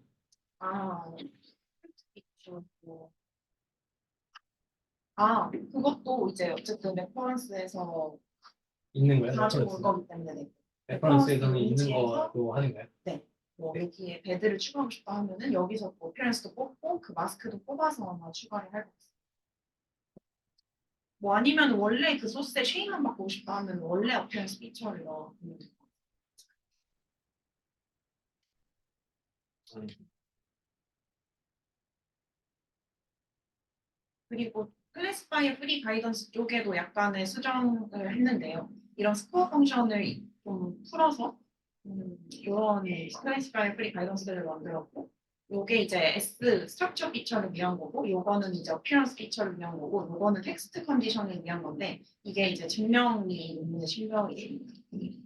그리고 이거에 대한 거는 어블레이션 다음은 익스페리먼트인데 어블레이션도 진행을 했는데 이게 이제 아까 보여드린 원본인데 요거를 이제 텍스트 컨디션 쪽만 이런 식으로 바꿔서 아마 뭐 이거를 먼저 실험해봤는데 안 돼서 이거를 계산했던 것 같은데 이렇게 해봤더니 뭐 텍스트가 잘 반영이 안 됐다. 그래서 우리가 제안한 멀티모달 클래시파이 프리 가이던스가 더 효과적이다 뭐 이런 얘기도 있었고 실제로 이 퀄리테이티브를 보더라도 텍스트가 반영이 잘 안 되고 우리 걸로 했을 때 이런 스노우나 아니면 벌즈 같은 것들이 잘 반영이 됐다라고. 그리고 얘는 아까 그 VGG랑 다이노로 어피어런스 입힌다고 말씀드렸는데 뭐 둘 중에 하나만 썼을 땐 잘 안 된다. 그래서 하이 레벨, 로우 레벨 다 잡을 수 있도록 둘 다 써야 된다라는. 퀄리테이티브를 봤을 때 확실히 인풋 이미지에서 이제 가져오고자 이제 좀 어두운 영역이 바꾸고자 하는 부분이고 레퍼런스에서 밝은 영역이 가져오고자 하는 부분인데 다른 이제 베이스라인들에 비해서 원래 쉐입을 유지한 채 딱 어피어런스만 가져오거나 아니면은 유지해야 되는 걸 잘 유지하거나 텍스트를 반영하는 이런 그러니까 멀티모달 컨디션을 다 전반적으로 고려해서 반영하는 그런 성능이 있고 그리고 오른쪽 같은 경우는 로컬리 딱 내가 원하는 부분만 바꾸는 것도 잘 수행을 한다고 합니다. 다른 들에 비해서. 새는 레퍼런스 이미지 없는 것 같은데. 여기요? 저 왼쪽에 새 새. 벌즈. 벌즈는 그냥 text를 반영하는 것이고 네. 레퍼런스에서는 어피어런스만 가져온 것이죠. 이 부분이 지금 내가 바꾸고자 하는 영역이고 이 부분이 이제 반영하고자 하는 어피어런스라고 했을 때 얘 어피어런스도 반영이 되고 이 텍스트에 있는 벌즈도 반영이 되는 상황입니다. 두 개가 컨디션인 거네. 네. 세 개가 컨디션인 거네.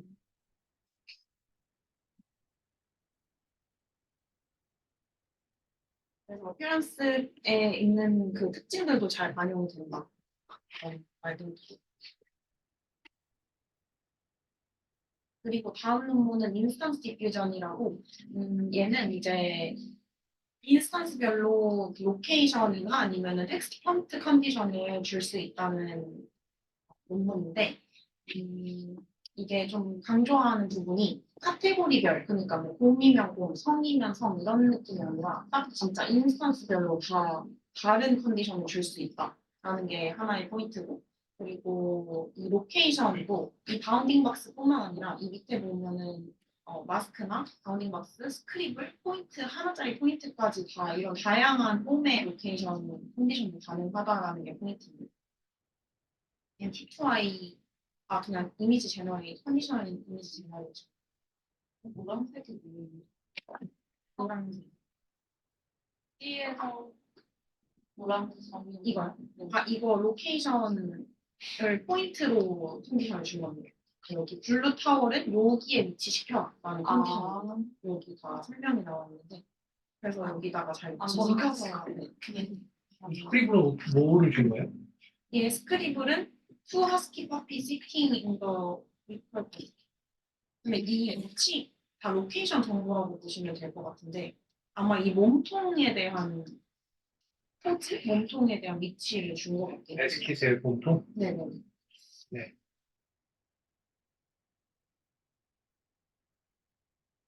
그래서 세 가지 좀 메이저한 포인트들이 있는데 일단은 유니퓨전 이런 식으로 이제 프리즈된 T2I 모델에다가 런어블한 모듈들을 붙여서 학습을 하는 거고 유니퓨전 같은 경우는 이렇게 다양한 인스턴스별 로케이션 컨디션이 주어졌을 때 그 텍스트 폰트도 같이 주어졌을 때 얘네를 다 컨디셔닝을 할 수 있는 모듈이고 스케일 U는 원래 이 유닛 안에 있는 스킵 커넥션을 약간 개선한 모듈이고 그리고 얘는 이제 멀티 인스턴 샘플링 인스턴스 때 컨디션들을 더 잘 반영할 수 있는 방식입니다. 유니퓨전 먼저 보시면 로케이션을 저희가 다양한 폼으로 줄 수 있다고 했는데 이거를 다 이제 2D 코디네이트 셋 형태로 다 변환을 합니다. 마스크랑 스크레이블은 그 영역 해당 영역에서 유니폼하게 샘플링이 되고 바운딩 박스는 2포인트, 1포인트는 그냥 2포인트로 표현이 되고요.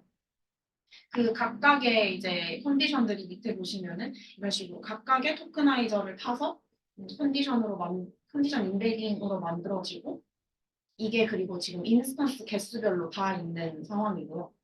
그 토큰들이 이제 인스턴스 마스터 어텐션을 타서 이 백본에 더해지게 됩니다. 텍스트는 어떻게 만들어요? 네? 텍스트는 어떻게 만든가요? 학습할 때? 뭐 마스크에 해당하는 텍스트가 있어 보이는 데이터로 데이터셋을 따로 구축합니다. 그래서 그 인스턴스별로 다 이제 펀트를 생성하고 그런 데이터 구축하는 과정도 있는데 그 데이터로 학습을 진행하는 거고요. 이걸 어떻게 구체적으로 들어가냐면 2D 코디네이트 셋들은 다 프리의 매핑을 통해서 매핑이 되고 텍스트 컨디션이랑 같이 컨캣이 돼서 MLP를 타서 인스턴스별 컨디션이 만들어지고요. 얘네 이제 인스턴스별 다 모이면은 이 라지 G가 되는 것입니다. 얘네가 이제 마스크, 박스, 포인트, 스크립 이렇게 폼별로 다 존재를 하게 되고 얘네랑 비주얼 토큰이 이렇게 쿼리 비주얼 토큰이 합쳐져서 셀프 어텐션을 진행을 하는데 이 마스킹이 이제 이 각 비주얼 토큰마다 여기 안에 들어있는 인스턴스가 있으면 그 인스턴스에 해당하는 컨디션들이랑 비주얼 토큰들이랑만 이제 셀프 어텐션이 진행되는 거예요. 그래서 그런 마스크 같은 인텐션이 진행이 되고 그리고 스케일 뷰 같은 경우는 원래 이제 스킵 커넥션이 뭐 이런 식으로 그냥 메인 피처랑 앞에서 인코더에서 스킵 커넥션 피처가 그냥 선택된다고 하면 이 가운데를 보시면은 이런 런어블 스케일링 벡터를 주어서 여기서 이제 메인 브랜치에서는 원래 그 시메틱이 잘 보존되도록 하고 인코더 쪽에서 오는 애는 좀 더 로우 프리퀀시 피처가 더 잘 반영될 수 있게 셀렉티브 해줄 수 있는 그런 스케일링이 들어간다고 보시면 됩니다. 이렇게 했을 때 더 이제 인스턴스별 생성이 더 잘 된다고 합니다. 스케일류가 여기서 제안하는 뭐 특정 방법론의 이름이에요? 아니면 뭐 기존 논문의 이름이에요? 이게 스케일류가 원래 프리유에서 아마 이런 뭐 약간 스케일링을 해서 들어가는 게 있는데 그거보다 약간 개선해서 스케일링을 하는 거다라서 여기서 이제 제 이름을 붙여서 제안을 하는 거 같아요. 그리고 이 세 번째는 뭐 서플리에 있었던 약간 더 확장된 버전인데 NLP 같은 걸 만들어서 이거는 그리고 멀티 인스턴스 샘플러 같은 경우는 얘는 이제 인퍼런스 때 디노이징 스텝에서 중간에 한 n 스텝 정도를 정해서 뭐그 실험한 걸 보면 30% 정도 잡는 총 스텝의 30% 정도 잡는 게 적당하다고 하는데 그 스텝은 이제 오브젝트별로 인스턴스별로 인퍼런스를 다 따로 하는 거예요. 디노이징 그렇게 해서 이 레이턴트들 다 에버리징을 해서 다음 스텝으로 넘어가는 방식을 의미하고 얘도 이제 그 30% 정도 그래도 얘를 수행했을 때 좀 더 성능이 잘 나왔다고 합니다. 그래서 아까 말씀드린 것처럼 이걸 학습시키기 위해서 데이터셋도 구축을 하고 그리고 스크리블이 컨디션으로 들어갔을 때 그게 잘 온라인이 됐는지 측정하는 매트릭이 없었다고 해서 포인트 인 마스크라는 매트릭도 제안을 하게 됩니다. 얘는 그냥 인풋에 있는 스크리블에서 유니폼이 랜덤 포인트들을 다 샘플링해서 이미지 제너레이트 된 거에서 그 해당 인스턴스를 디텍트한 마스크를 뽑으면 그 안에 그 스크리블 포인트들이 얼마나 많이 들어가 있는지를 측정하는 메시지고요. 시간 단계상 잘 한다고 합니다. 그리고 어블레이션도 컴포넌트가 의미가 있었고 이게 이제 제가 말씀드린 30% 정도의 그 멀티 샘플링을 해야 된다라는 너무 많아지면 또 떨어진다고 하고 멀티 샘플링이 뭐였죠? 간단하게. 네, 이거 그 오브젝트별로 따로 디노이징을 하는 거였습니다. 인퍼런스 따로 한 다음에 에버리지는 네네네, 거죠. 레이턴트 이거죠. 그걸 어떻게 해요? 어떻게 따로 해요? 뭐가 달라지는데? 여기서 이미 여기 저희가 지금 주어진 그 컨디션들도 다 인스턴스별로 네. 존재하게 되고 이 레이턴트에 뭐 따로 크롭을 하는 건 아니고 그냥 이 전체 레솔루션에다가 그 해당 오브젝트 인스턴스에 해당하는 컨디션만 붙여서 하는 방식입니다. 이 유넷을 태워서 나온 레이턴트들을 원래는 이렇게 올로 하게 되는데 이 중간 엠스택은 하나씩 해서 에버리징을 한다는 의미. 에스티메이트된 노이즈를 해버린다고요? 네네. 레이턴트를 에버리징. Z 그거 뭐야? 노이즈로 샘플링한 레이턴트 에버리징. 모델이 M개 투선다는 얘기 아니에요, 중간에. 네네. 아니 노이즈 에버리즘은 0이겠지 뭐. 제로미는 샘플링한 거 네. 평균 내봐야 제로잖아요. 중간에 컨디션이 다르게 들어가잖아요, 유닛. 아니 인퍼런스 할 때 노이즈 추가하는 거는 그거는 IID 그냥 제로미 가우시안이죠. 네? 그거를 에버리지 하는 건 그거 에버리지 하는 거고. 노이즈가 아니라 저 만들어지고 있는 이미지를 에버리지 하는 거 아니에요, 지금? 유닛을 그러니까 거쳐. 에스티메이트 된 이미지를 에버리지 하는 네. 거니까. 그러니까 에스티메이트 된 노이즈. 근데 타임 스텝 중간에. 유닛 아웃. 네, 맞습니다. 네.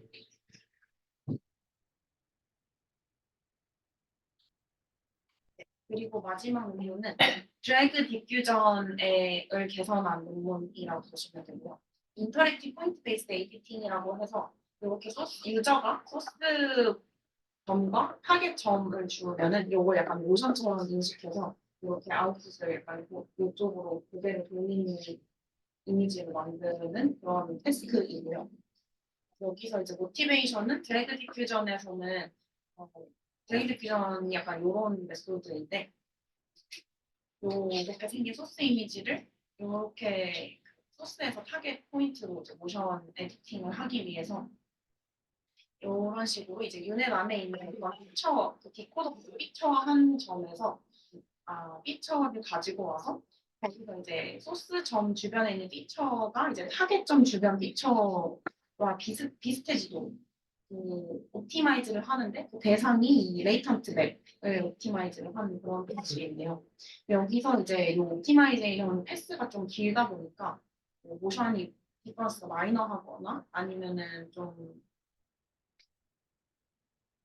마이너할 경우에는 약간 그 모션 반영이 잘 안 되는 그 그레디언트 드니시 문제 때문에 모션이 잘 반영이 안 되거나 아니면은 뭐 이 랭키한 옵티마이제이션 패스 때문에 리컨스트럭션에 있어서 일단 뭐 원래 소스에 좀 디테일 같은 게 반영이 잘 안 되는 리미테이션이 있다고. 그래서 우리는 좀 그런 것들을 해결하고 좀 더 이제 코스트 이피션트한 방법을 제안하고자 한다라고 하고요. 그래서 이제 이 레이턴트 옵티마이제이션 말고 좀 더 좋은 피처를 옵티마이제이션 할 수 없을까라는 목적으로 디퓨전 시메트릭 애널리시스를 진행하는데 얘는 이제 어떻게 진행하냐면 유넷에 있는 뭐 이런 다양한 피처들을 가지고 특정 스텝에서 시작해서 그 이후 스텝의 유넷에 해당 레이어 피처를 다 고정을 합니다. 이런 식으로 35스텝에서 시작했다 하면은 여기서 뽑은 이 바틀넥 피처를 이 다음 스텝에 있는 유넷의 바틀넥 피처에 다 이제 그냥 커피를 해버리는 거죠. 그런 식으로 진행해서 이제 이미지를 생성한 결과가 요거고 오리지널 이미지가 요것과 같을 때 이제 45스텝에서 시작한 거, 이제 그 후에 35에서 시작한 거, 뭐 이런 식으로 로우가 달라지고 얘는 이제 컬럼은 다른 유닛 피처들인데요. 여기서 이제 나오는 결론은 바틀넥 피처가 그래도 의미 있는 시멘틱을 가장 이제 얼리 스텝부터 좀 가지고 있다. 그래서 얘를 가지고 좀 에디팅을 하면은 아까 말씀드린 것처럼 뒤에 다른 스텝에서 에디팅을 해놓고 뒤에 다른 스텝에서 얘를 잘 쓰면은 좀 효율적으로 이런 시멘틱을 반영하면서 에디팅을 할 수 있겠다라는 결론을 냅니다. 그래서 이제 이런 식으로 이제 레이턴트 레벨 옵티마이제이션 하는 드래그 디퓨전이나 뭐 드래그 밴이랑은 달리 우리는 요 바틀릭 피처를 옵티마이제이션 하는 거고 나머지는 사실 드래그 디퓨전이랑 거의 똑같습니다.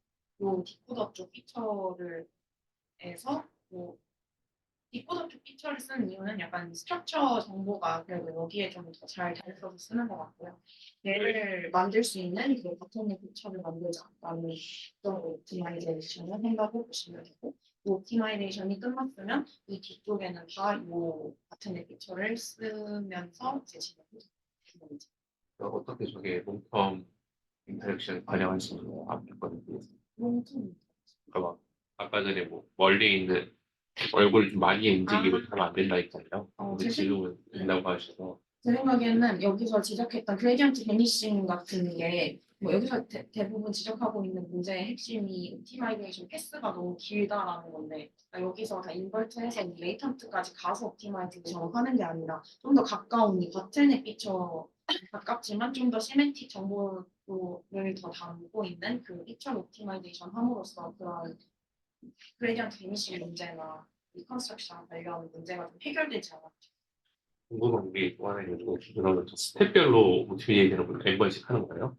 T35에서 그뭐 레이터 옵티미제이션 1000번씩, 네네네. T36에서 1000번씩. 아니요. 여기 한 번만 하고 이 옵티마이제이션 된 거를 뒤에 계속 똑같이 씁니다. 옵티미제이션 한 번씩만 하고 그냥 인퍼런스 과정에서 하는 거죠.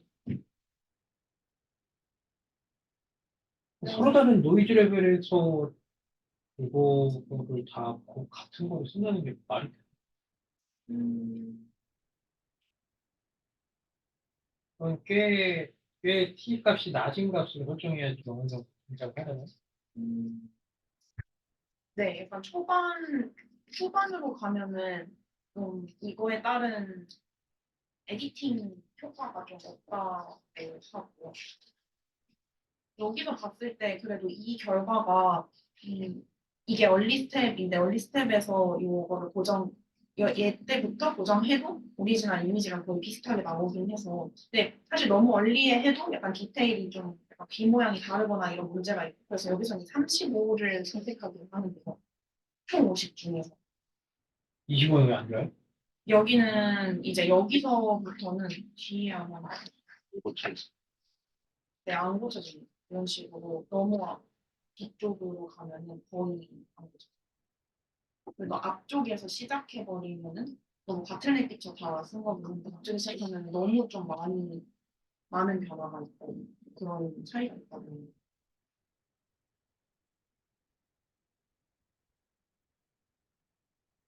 그래서 뭐 이런 거 다 드래그 디퓨전이랑 비슷하고 말로 설명드리기는 뭐 나머지 리컨스트럭션도 이런 식으로 이제 유저가 원하는 영역 외에는 다 똑같게 하는 그런 모습을 같이 보여줍니다.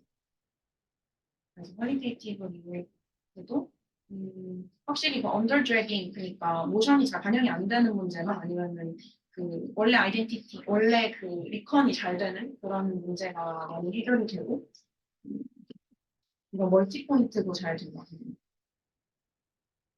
뭐 아까 말씀드렸고 얘는 이제 같은 립 피처가 아니라 다른 피처를 사용해서 하면은 디코더 쪽은 또 변화가 거의 없고 인코더 쪽을 고정하면은 많이 뭉개지더라고요. 그리고 이거는 포스트를 비교한 건데 제그 디퓨전은 이제 수렴 속도가 되게 느리고 이게 스텝을 얼마나 지났을 때 이 포인트 간의 격차가 줄어드는지가 얘고 이제 얘는 로스가 얼마나 잘 떨어지는지인데 이 푸른색이 다 드래그 노이즈인데 얘가 훨씬 빠르게 안정적으로 된다는 기능입니다.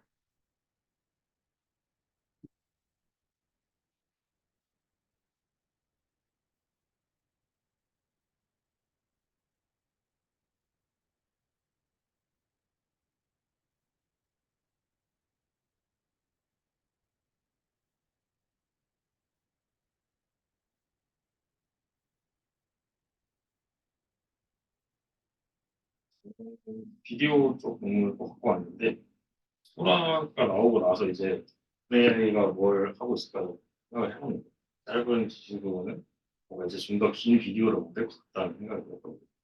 근데 소라의 특징 중 하나가 지금까지는 이미지 생성 모델 비디오로 확장을 했는데 소라는 이제 거의 처음으로 비디오를 한 방에 만드는 방식을 채택을 했거든요.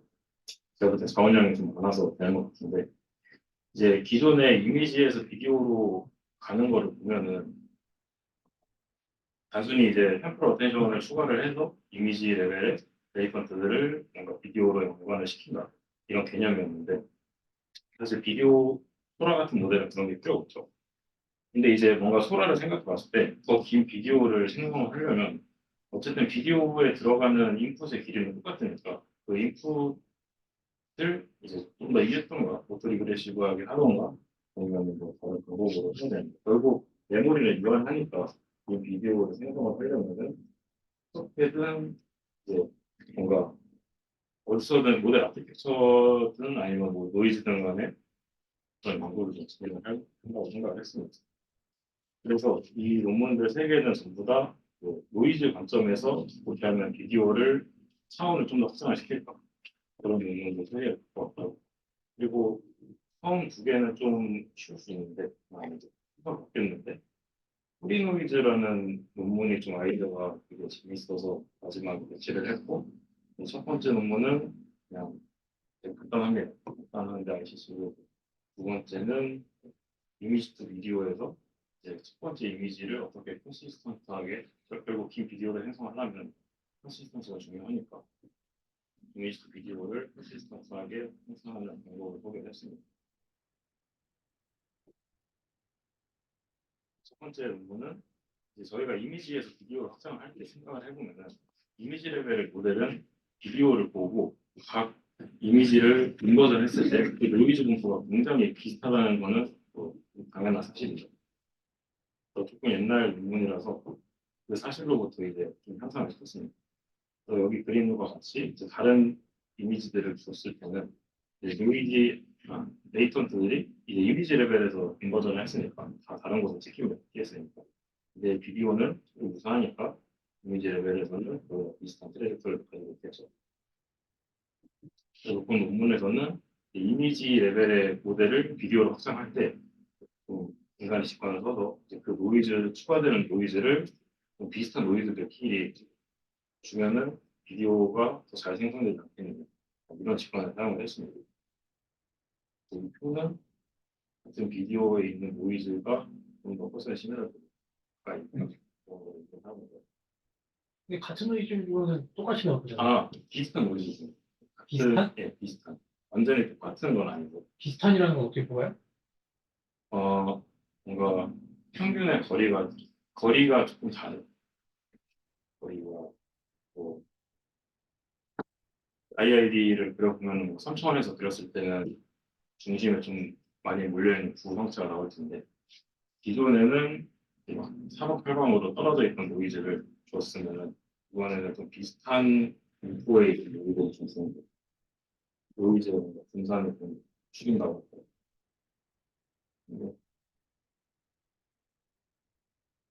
근데 네. 그래서 이제 이게 메소드 같은 두 가지를 뭐 제시를 했는데 결과적으로는 프로그레시브 노이즈 모델이 상당히 좀 더 좋습니다. 원래 디퓨전이라면은 뭐 16장의 프레임이 들어온다. 그러면 그냥 각 16장의 평균이 0이고 진산이 1인 정보분포를 더했을 텐데 여기서는 어떤 하나의 한 프레임을 기준으로 프레임으로 이제 분산이 0이고 아니 평균이 0이고 분산이 1인 노이즈를 뽑고 거기에다가 가중합을 더해주는 거예요. 이거는 각 프레임별로 다르게 조금씩 들어가는 노이즈고 이거는 프레임에서 공통적으로 더해지는 노이즈입니다. 그렇게 되면 노이즈끼리의 차이가 좀 적어지겠습니다. 그렇게 했더니 같은 방식으로 좀 비디오를 생성을 해도 트레인드된 이미지 레벨의 모델이 좀 더 비디오로 잘 생성을 한다. 그러면 저희가 할 수 있는 거는 이미지를 비디오로 갈 때 노이즈가 되게 중요한 역할을 한다. 그러니까 포워드 혹은 디퓨전 과정의 노이즈를 저런 식으로 한다는 거예요? 예, 그렇죠. 비디오 모델이 있는 거 아니고 노이즈만 잘 뽑으면 비디오가 된다라는. 아니요, 비디오를 학습을 하는데 네. 원래대로라면 각 아, 프레임에 인터넷 랜덤 노이즈 쓰시면 좀 인간의 습관을 써서 노이즈를 주죠. 그러면 저 메소드가 디퓨전 기반의 메소드. 네, 그건 다 비디오 거기 노이즈만 갈아 껴봐. 네, 그렇죠. 네. 그래서 이거는 근데 이제 뭐 이미지 비디오라는 거를 베이스라인으로 생각하고 거기에 노이즈 주는 방식은 원래는 비디오 LDM이라는 모델이 있는 소프트웨어인데 이게 많이 이제 노이즈가 중에 다음에는 이제 이미지 투 비디오에서 컨시스턴시를 어떻게 형성하냐. 이미지 투 비디오는 그래도 좀 쉽죠. 컨시스턴시를 유지하기가. 첫 번째 프레임이 정해져 있으니까 모든 프레임에 대해서 첫 번째 프레임의 정보를 좀 주면은 어느 정도 컨시스턴시가 챙깁니다. 이건 보통 이미지 투 비디오 논문들이 이제 그런 직관을 많이 사용을 하는데 여기에는 거기에다가 이제 노이즈를 좀 더 변형을 시켰더라고요. 그래서 지금 아마 소타 성능을 보여가지고 전체적인 오버뷰를 냈는데 이제 두 가지 크게 제시를 합니다. 프레임이 이게 이제 노이즈를 좀 직관적으로 준 거고 그리고 아키텍처적인 인플레이션을 했는데 먼저 노이즈부터 보시면은 퓨전 모델이 학습을 할 때 노이즈가 그러니까 노이즈 뭐 t를 선을 줬으면은 사실 그 t 천이 그 입력 정보를 다 지우는 게 아닙니다. 무슨 말이냐면 어쨌든 입력 이미지의 어떤 쉐입 정보, 로우 프리퀀시한 정보들이 보시면 노이즈는 그러나 하이 프리퀀시니까 그런 로우 프리퀀시가 좀 남아있다고 합니다. 그래서 비디오에 디퓨전을 했을 때 그 비디오에 완벽한 정보를 다 지우지 않는 동안에 학습을 할 때 기본에 깔려있던 쉐이프를 좀 어느 정도 이용을 한다. 그 직관이. 여기서도 그 직관을 활용을 해서 뭔가 컨시스턴시를 높이기 위해서 입력 그 디퓨즈 과정을 구별을 하는 그러면 로우 프리퀀시 완벽히 지워지지 않는 로우 프리퀀시를 입력 노이즈한 거에서 좀 가져오기. 그다음에 노이즈로부터 나머지 하이 프리퀀시 트랜스포머를 진행했을 때 뒤에 버려지는 하이 프리퀀시를 더해서 이거를 인버스 트랜스포머로 다시 보관한 데이터를 사용을 합니다. 결론적으로는 로우 프리퀀시는 입력 프레임부터 사용을 하고 하이 프리퀀시가 필요하니까 그거는 랜덤 모델을 보여주는 거라서 그러면은 이제 이런 측정을 왜 해야 되는 방금 제가 얘기하는 것처럼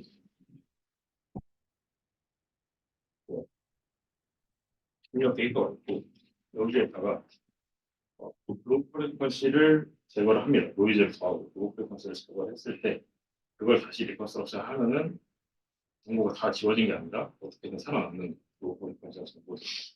디퓨전 과정에서 모든 정보가 지워지지 않으니까 로우 프리퀀시 것이라 사용을 해야 돼요. 그리고 뭐 모델 아키텍처적인 거는 이미지 비디오가 첫 번째 프레임을 사용을 하는데 보통 에디셔널 네트워크를 뭐 달동을 하는데 이거는 입력에 있는 거를 이제 어플리케이션을 통해서 줍니다. 스페셜 셀프어텐션에 원래 퀄리티 밸류에는 셀프어텐션이니까 퀄이랑 키가 밸류가 똑같아야 되는데 키 밸류에 첫 번째 프레임을 보여주고 그리고 템포럴 셀프어텐션에 프레임을 했는데 이것도 마찬가지로 첫 번째 프레임에 운적한 패치의 정보를 숨겨줍니다. 이거는 논문에도 나왔는데 성능 향상이 그렇게 크지 않아서 이 노이즈를 조작하는 게 성능 향상에 많이 도움이 됩니다. 이제 FFT, IFFT 같은 거 하는 게 좀 일반적이에요? 저게 왜 여기서만 그건가? 왜 저게 발표 시험생 발표했던 논문도 중간에서 그런 걸 많이 써요?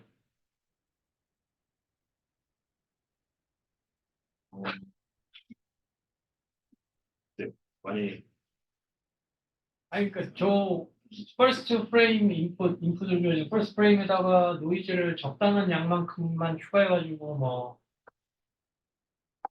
그게 저 뿌연 이미지인 거죠? 로우라고 써요. 네, 근데 하이는 그냥 IID 랜덤 노이즈 그래서 프리퀀시가 뭐 무한대라고 해야 되나? 그렇죠. 그게 그냥 이미지를 더해. 이게 아. FFT의 입력이라는 게 있습니다. 그러니까 로우에서는 둘 다 각각 FFT를 분해를 해서 로우는 로우는 앞에 있는 계속 쌓인 항을 갖고 오고 하이는 그 뒤에 있는 항을 갖고 와서 더해서 그러면 이제 잠깐 인버스 네,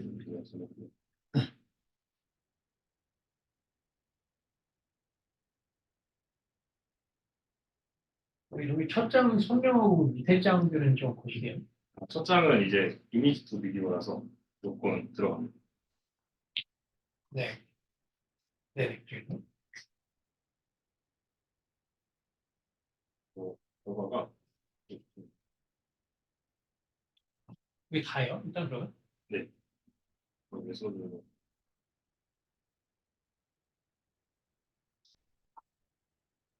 사실 통은 막 이렇게 되게 하고 소라하는 하는 이렇게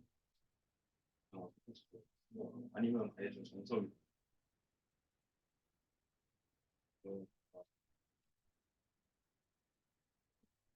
이게 리뷰한 리뷰한 놈은 이게 TMLR 리뷰는 아, 그래요? 아니 퍼블리시 전이네. 비디오 그렇죠. 되게 많이 나고 그럼 얘는 노이즈 측면에서 뭐 지금 유의미한 점이 레슨 페이퍼의 메시지가 뭐죠? 노이즈를 사실 이 웍은 이제 이미지 비디오만 겨냥을 한 거라고 네. 좀 강력한 직관을 했죠. 첫 번째 이미지에 좀 쉐입 같은 로우 프리퀀시는 개로 다 예. 붙여준다. 네, 다 주는 네. 컨시스턴스가 굉장히 향상이 네. 네. 네. 하이 프리퀀시 쪽은 그냥 IID 노이즈를 매 프레임마다 또 독립적으로 또 다 주고. 네. 네. 그렇게 해서 디노이징을 하니까 좋더라. 네. 템포럴리 어텐션하고 그런 템포럴 레이어라는 그런 것도 다 있긴 있는 거죠. 네, 알겠습니다. 기존에 그러니까 비디오로다가 만드는 그런 거에다가 저 부분을 약간 추가한 거라고 볼 수 있는 걸까요? 네.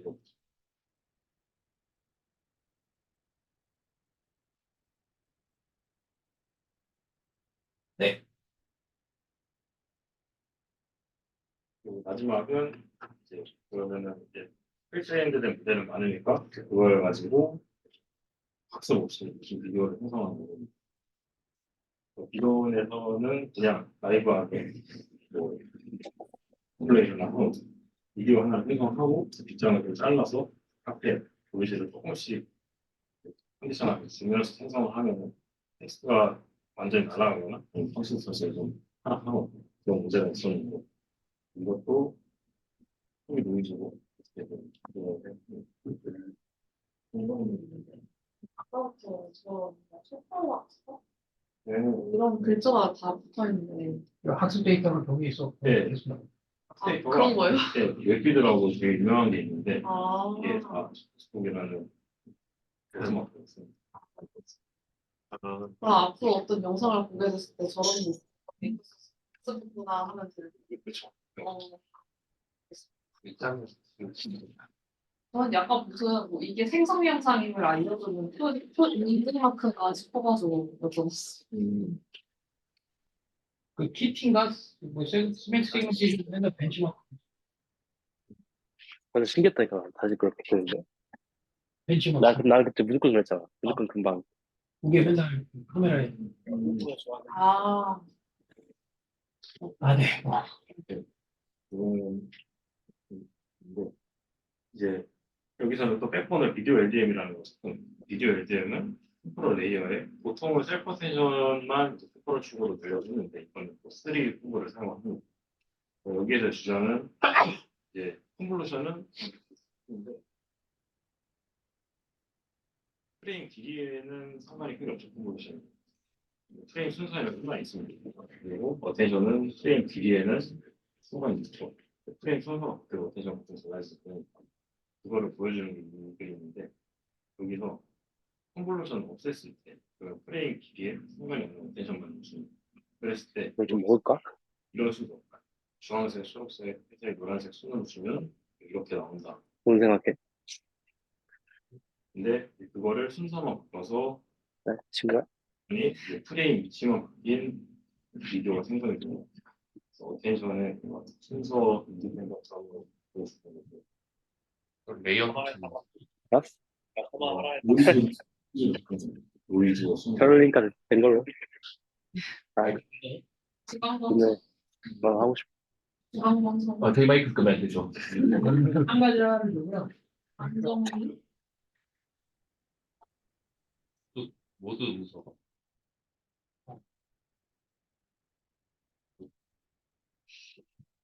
우리 거도 컨버전에 들어보면 내용이 컨텐츠가 조금씩 컨버전 먼저 하는 거 그렇고 이거는 이제 그러면은 모델 프리트레인 뭐 16프레임짜리로 학습된 비디오 모델이 있을 때 32프레임을 한 방에 주면 어떻게 되는 그거는 어텐션에 의해서 결과가 바뀔 수 있다. 어텐션 스코어는 1위를 고려를 하니까 그래서 뭐 노이즈 2개를 붙였더니 얘가 다 없어진다. 그런 거거든요. 뭐라고? 원래 3프레임만 봤던 모델이 갑자기 6개의 노이즈 프레임 받게 되면 제 성능을 못 낼 수 있고 왜 3프레임짜리가 입력이 돼야 되고 6프레임짜리가 입력이 돼야 돼? 만약에 긴 비디오를 생성할 때 이 모델은 16개의 프레임만 생성할 수 있어요. 한 번에 32개를 동시에 생성할 수도 있잖아요. 근데 그런 경우에는 얘는 16개밖에 동시에 생성할 수 있어요. 뭐 했을 때? 셀프 어텐션 했을 때? 로테이션 레이어가 있어요.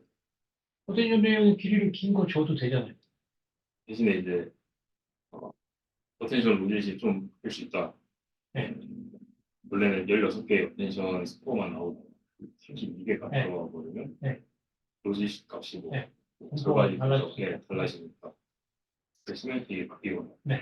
아니면 비디오가 뭐 이런 식으로 간접하게 나오고 근데 그건 뭐 좀 길어지면 좀 어댑티브하게 템퍼러처를 조절하면 안 되나?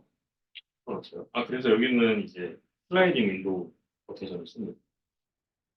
32짜리가 들어가고 16개씩 이렇게 검색으로 이렇게 했더니 조금 나았을 거야.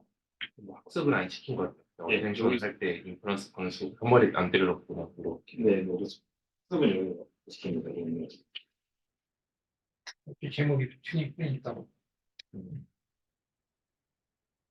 T2i 모델을 튜닝 프리로다가 비디오를 생성하는 용도로 이렇게 잘 해갖고 썼다는 거죠? T2i를? 아니요, T2V를. T2V를? 포토블리를. 그게 비디오 LD이고요. 이게 학습 때 세팅 측면에서 그 프레임 길이가 더 길어지면은 좀 학습 때랑 달라지면 잘 안 되는데 그거 어떻게 좀 잘 하게끔 유지시킬 수 있느냐? 근데 뭐 저런 식으로 그냥 저희가 노이즈를 슬라이딩 방식으로 이미지를 생성하는 거는 원래 디퓨전에서도 뭐 이미지 있다니 뭐한 그리드로 나눠서 그 앞에 걸 넣어주고 나머지는 노이즈를 준다는 식으로도 그냥 하잖아요. 근데 이제 뭐 그렇게 되면 이제 인퍼런스는 되는데 뭐 앞에 거를 잊어버리는 뭐 생기잖아요. 그런 것도 해결이 되나요? 여기서 그냥 만들 수만 있다. 여기서요. 그걸 해결하면 네. 보통 그렇게 인터폴레이션 막 하잖아요.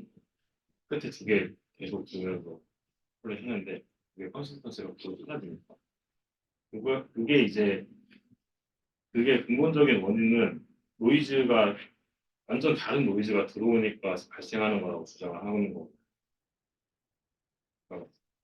네. 앞에 16개가 여기서 왔는데 여기서 끝에 두 개를 사용을 했어요. 근데 이제 뒤에 또 추가적인 이거를 컨디션을 갖고 뒤에 14개를 또 받을 텐데 그 14개 노이즈가 이쪽에서 또 동그라미 뭐야? 이거는 노이즈 공포. 윗사이트의 이미지예요? 그게? 이거 뭐 다각형도 아니고 원도 아닌 저게 뭐냐? 오션 좀 네, 그렇죠. 거기서 샘플링된 포인트가 계속 뭔가 좀 컨스턴트라는 원래 뽑아서 눈에서 멀어지니까 잊어버린다.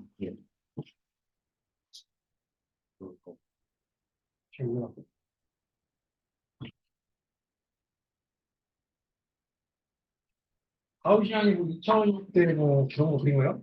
컨투어 같은 거 그린 거예요? 여기? 아니요.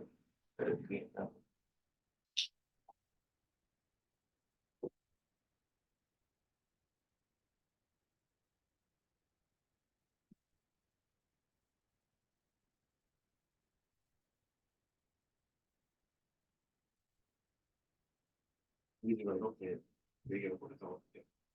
그것도 모르겠어. XY축이 뭐 2000원 노이즈 레이턴트 2000원 레이턴트 뭐 XY축이야? 이거 원점이 뭐 평균이고 2000원 레이턴트가 저렇게 뭐 IID 같은 거에 뽑힌 거예요? 그래서 저 4개 값인 거예요? 뭐 N 차원을 그냥 2차원으로 2차원이라고 해. 2차원이라고 했는데 또 공포가 크게 가운데 일 네, 네. 이런 식으로 4개가 꽂혔는데 그리고 기존의 방식은 이제 이렇게 4개가 꽂혔어요. 여기가 첫 번째, 두 번째, 세 번째, 네 번째 프레임에 대한 노이즈라고 했을 때 이제 세 번째, 네 번째를 컨디션으로 주면서 다섯 번째, 여섯 번째를 생성을 하겠다. 라이브 하기. 그냥 모델, 가정을 그래서 라이브하기라는 게 그러니까 이 논문에서 그런 새로운 방식을 제안했다는 거야? 아니면 기존에는 저렇게 했는데 여기서는 그거를 그렇게 바보같이 안 하고 아직 설명하지 않은 새로운 방식을 했다는 거야? 네, 두 번째 맞죠. 기존에는 이렇게 했는데 이제 그렇게 하면 잘 안 되더라고요. 디펜던트하기 어떻게 보면 되죠? 기존엔. 네. 저 두 개 디펜던트하기 어떻게 뽑아요? 디펜던트 한 게 아니라 그냥 처음에 랜덤하게 뽑았을 때 아니 5번은 3, 4번에 디펜던트하기 뽑는 거. 예, 이제 그거는 이제 저자들이 새롭게 제시한 거고. 아니 나이브하게 하는 방식이 3, 4번이 있을 때 5번을 디펜던트하게 뽑는 나이브한 방식이 있다고 얘기한 거 아니에요? 아예 그렇게 디펜던트하게 뽑는 방식 자체가 없어서 이거는 새롭게 그런 방식을 새롭게 제안하고 있는 거예요? 그러니까 프레임별로 IID 인디펜던트하게 뽑았던 노이즈를 프레임별로 뭐 뒤쪽 프레임은 앞쪽 프레임에서 뽑은 노이즈에 디펜던트하게 뽑는 어떤 뭐 그런 방식을 새로이 제안했다? 예, 그렇죠. 나이브 하게는 그냥 공으로 그냥 뽑은 거죠. 나이브 이꼴 그냥 IID라는 기본 세팅. 네. 네. 그렇게 하면은 이제 비디오 퀄리티가 많이 낮아져서 본 논문에서는 이제 균형 노이즈에서만 이제 뽑는 방식을 채택을 합니다. 예를 들어서 예를 들어 모델을 학습하는 프레임에서 12개의 프레임을 생성을 한다고 그랬을 때 어텐션의 슬라이드는 4라고 그리고 저희는 처음에 12개의 노이즈 서로 다른 노이즈가 뽑힐 거고 그거를 4개씩 묻습니다. 그렇게 해서 일단 처음에는 프레임 14개, 12개짜리 한 개를 뽑고 두 번째로는 원래는 여기가 완전 새로운 노이즈가 왔었는데 지금은 처음 묶인 4개에서 순서만 갖고 여기에다가 노이즈가 주시면 되는 거죠. 얘랑 완전히 똑같진 않지만 여기에 있던 노이즈가 이거 가게 됩니다. 그렇게 해서 1부터 12까지 다시 들어있는 노이즈를 추론을 하고 똑같이 순서만 바꾸겠습니다. 그거는 이제 앞에 직관적으로 CNN은 뭐 순서를 예. 기억하고 예. 어텐션을 기억 안 한다 했고 그 두 개에서 오는 경우가 오히려 오히려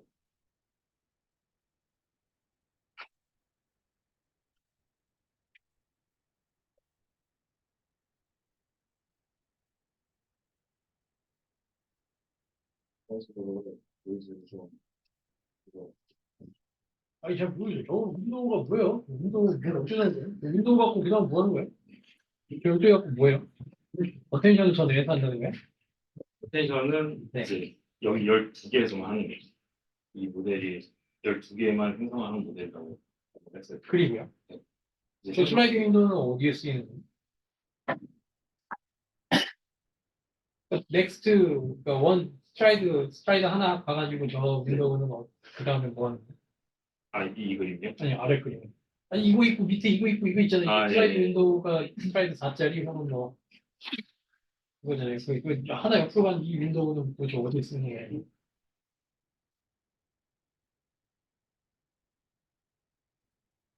그 밑에 이거. 그러니까 뭐 넥스트 프레임 만들 때 모델 여러 번 아. 키우는 거 아니에요?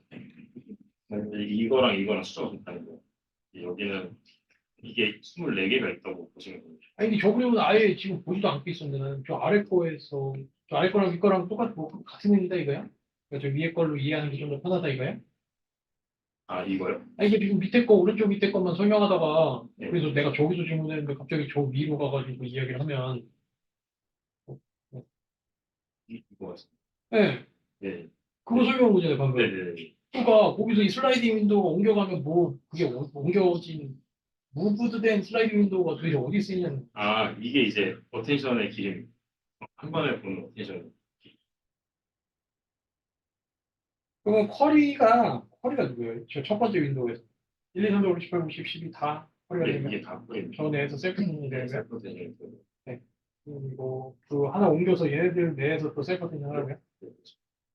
그러면 각각의 쿼리마다 4개의 서로 다른 버전의 소프트맥스 QKV, QK 트랜스포즈 V라는 어텐션 아웃풋이 나올 텐데, 인코딩 아웃풋 나올 텐데, 그 다음에. 이렇게 다 일단은 구해주고 그거를 이제 값을 합니다. 평균을 줍니다. 그러니까 저 윈도우에서 1번을 쿼리를 사용했을 때 어텐션 아웃풋과 저 윈도우에서 1번의 그 어텐션 아웃풋을 뭐 이렇게 평균낸다? 근데 가중업을 해놨는데 너무 신기했어요.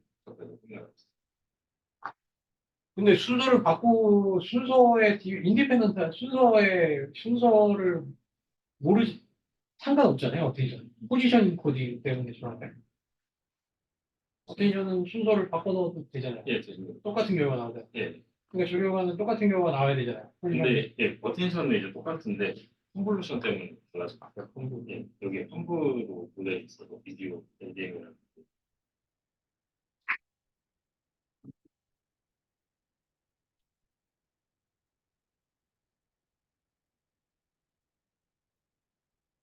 네. 그럼 커브의 윈도우 사이즈는 뭐예요? 여기에서 4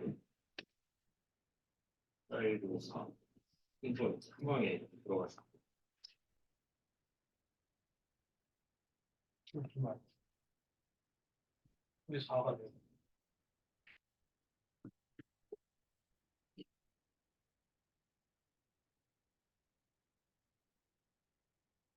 1, 2, 3, 4를 한 번에 보고 그럼 2번을 컨볼루션 할 때도 또 1, 2, 3, 4인가요?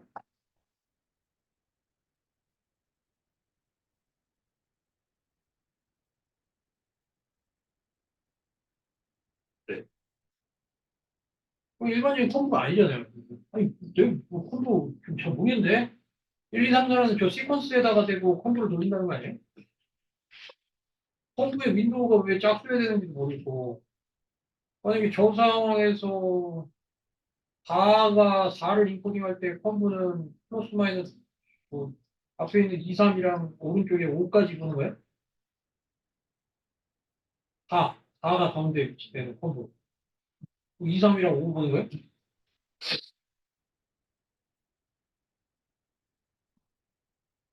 원디 컴보를 지금 나는 생각하고 있는 거예요, 원디 컴보. 거기서 원디 컴보를 하면, 네. 네? 슬라이딩도 네. 일식 해가지고 쫙 헷갈려요. 어떻게 40 보냐는 거죠.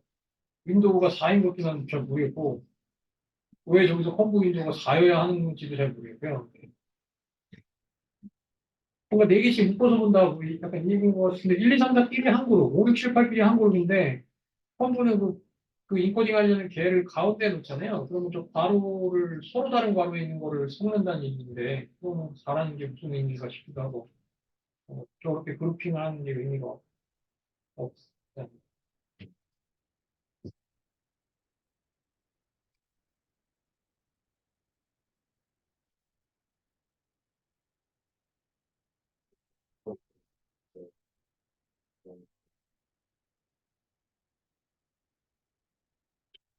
이거, 이 슬라이드가 완벽하지 않다. 이 슬라이드가 뭐, 100% 이해가 되게, 그거가 아니라, 지금 설명을 해주고, 나는 좀, 최대한 명. 근데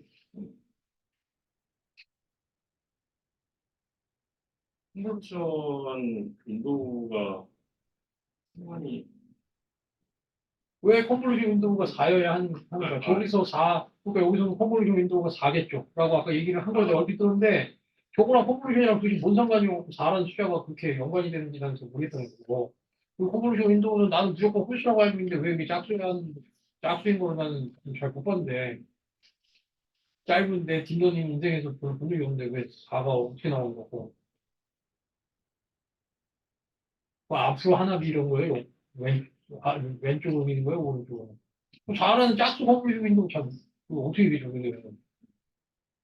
어? 잘못만 어? 잘못만 뭐를? 그러니까, 컨버전 네. 그러니까 컨볼루션은 그것대로 따르고 윈도우 사이즈나 뭐 그런 게 있다는 거예요. 그리고 저렇게 셔플링한 거는 뭐 컴보할 때 이게 캡처되는 그 윈도우 내그 포획되는 애가 하여튼 저 4개 단위로 봤을 때그 가장 처음으로 나오는 거, 가장 마지막으로 나오는 개뿐만이 아니라 그 내에서 딴 애도 볼 수 있게끔 뭐 컴보 레이어한테 뭐 그렇게 제공해준다. 그렇죠 뭐 그런데도 네. 네네네. 네. 그래서 다요? 위에? 예, 이게 난가? 거기서 봐. 내가 오늘 좀 지금 없이 시간이 끌어서 미안한데, 그렇게 했고, 그래서, 그러니까 원래 ULDM에 있는 컴플레이어는 뭐 저렇게 해가지고 조금 멀리 있는 애도 좀 볼 수 있게끔 해주고, 네, 그렇죠. 저기, 어텐션 레이어에는 길이가 달라지면 얘가 좀 이상하게 동작할 수 있으니까 그 길이는 학습 때 동일하게 세팅만큼만 볼 수 있도록 그 비시니티 내에서 한 뭐, 이렇게 중시면 왼쪽 오른쪽 해갖고 하면 같은 길이만큼만 볼 수 있게끔 해주고, 그런 레시피를 가지고 뭐 어떤 기존 비디오 생성 모델을 어떤 추가 학습 없이도 더 긴 거를 만들 수 있게끔 해줬다. 네. 또 다른 효과는 없나요? 더 긴 비디오를 잘 만들 수 있다. 또 다른 효과는 없나요? 그거? 길이만의 그건가요? 그러니까 롱거예요. 네. 네. 이해가 이거는 뭐 보면 이해하는 만큼 이제 뭐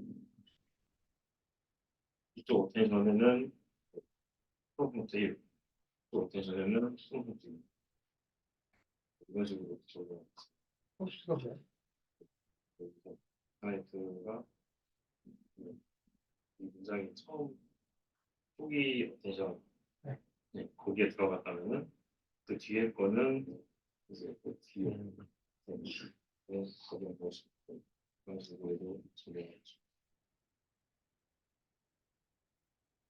인퍼런스 할 때마다 텍스트 바꾼 거에 대한 인식. 그게 그가 따로 들어가야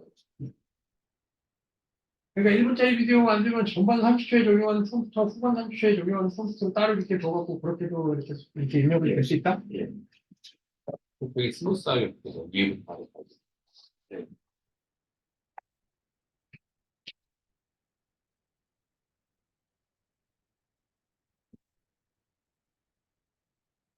네, 뭐, 지금 제 생각은 뷰터의 조합의 개수가 한계가 있을 것 같고, 그러면 이제 막 완전 이제 비디오가 전반 특징이 계속 반복이 되는 비디오는 잘 만드는데 엑스트라폴레이션이 좀 어렵죠.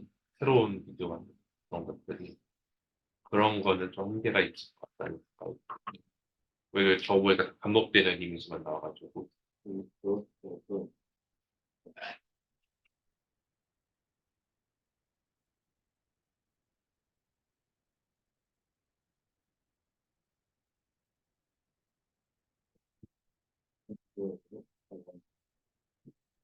이건 16프레임을 사용하는데 그래서 손을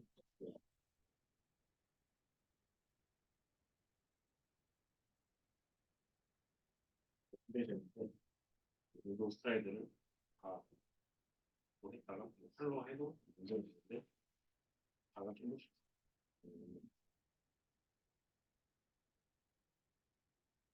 아니, 미안하지만 저 그림이랑 어떻게 관련이 거예요? 3, 4번하고 5번을 뽑는다는 저게 무슨 말? 아, 이거리며. 근데 그게 기존에 지금 설명해준 어프로치에서 어느 부분이랑 어떻게 관련이 되는 거예요? 기존에는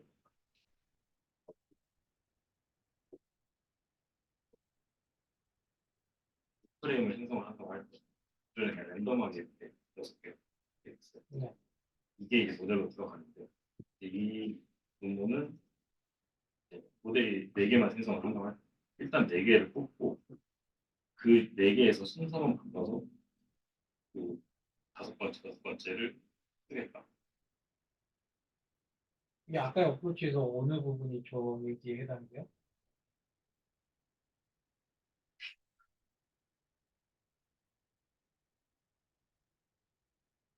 이 부분. 그거 설명해 줬어요? 순서에 12개를 생성하는 부분인데, 네. 원래는 24프레임을 생성할 때 이게 13부터 24까지 쭉 나오거든요. 네. 12개에서만 순서만 바꿔서 뽑는 거죠. 그 기계 그대로 쓰이는.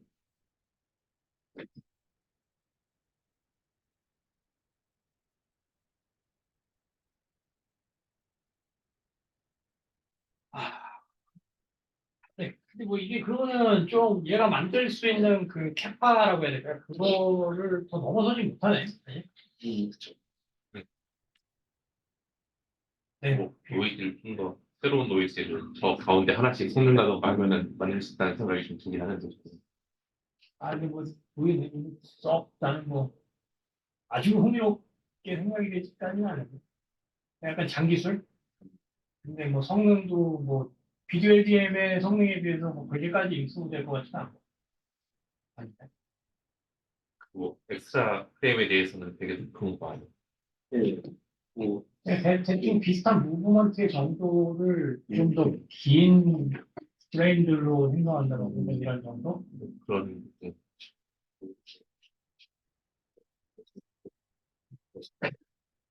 네. 너무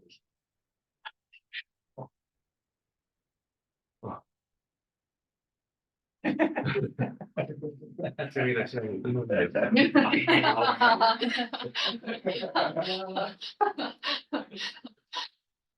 다음 레슨이니까 또한거 아니에요? 근데 다음 주 교수님 발표 안 하시면 둘 다 할 수 있어요. 일단은 이제 마지막 주이기도 하고 저희 시간이 많이 지체됐고 그리고 오늘 발표가 만박인데 사실 만박가 엑스포랑 해서 엄청 어렵기 때문에 오늘 하면 뭐랑 해서요? 엑스포? S4. S4. 스테이트 S4. 그게 뭐야? 그런 스트럭처드 스페이스 모델. 네, 트랜스포머를 넘어서서 더 잘한다. 어쩌고 저쩌고. 아, 모델 구조가? S4랑 저도 잘 몰라요. S4가 트랜스포머보다 더 잘한다고 한 거고, 맘바는 S4보다 더 잘한다고 한 거야?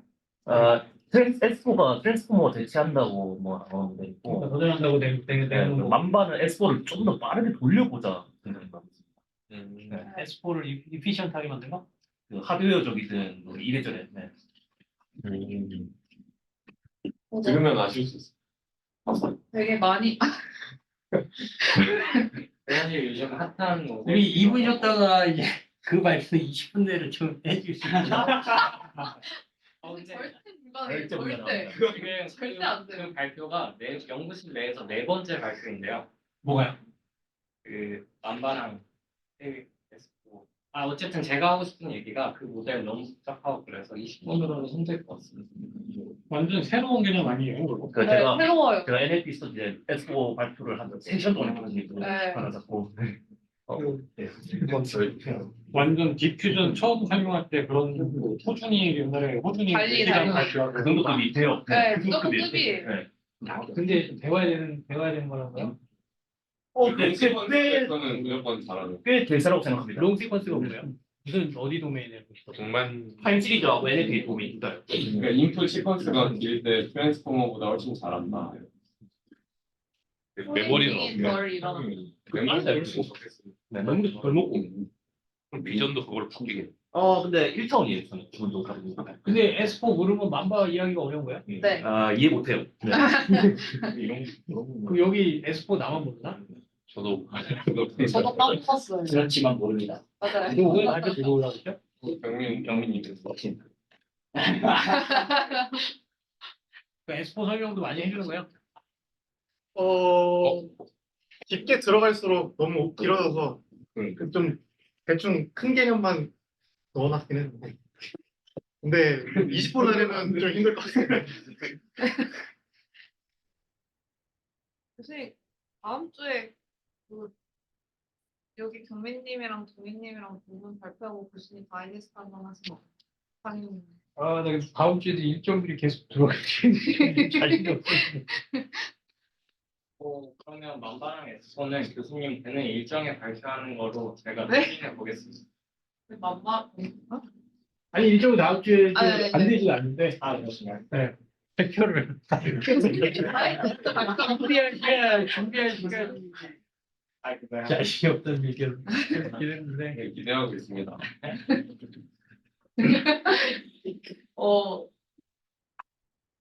여기도 어떻게 해요? 다음 주에 하려고 뭐 할까요? 다음 주에 하면 어떨까요? 9시에 할 거소할까요, 교수님?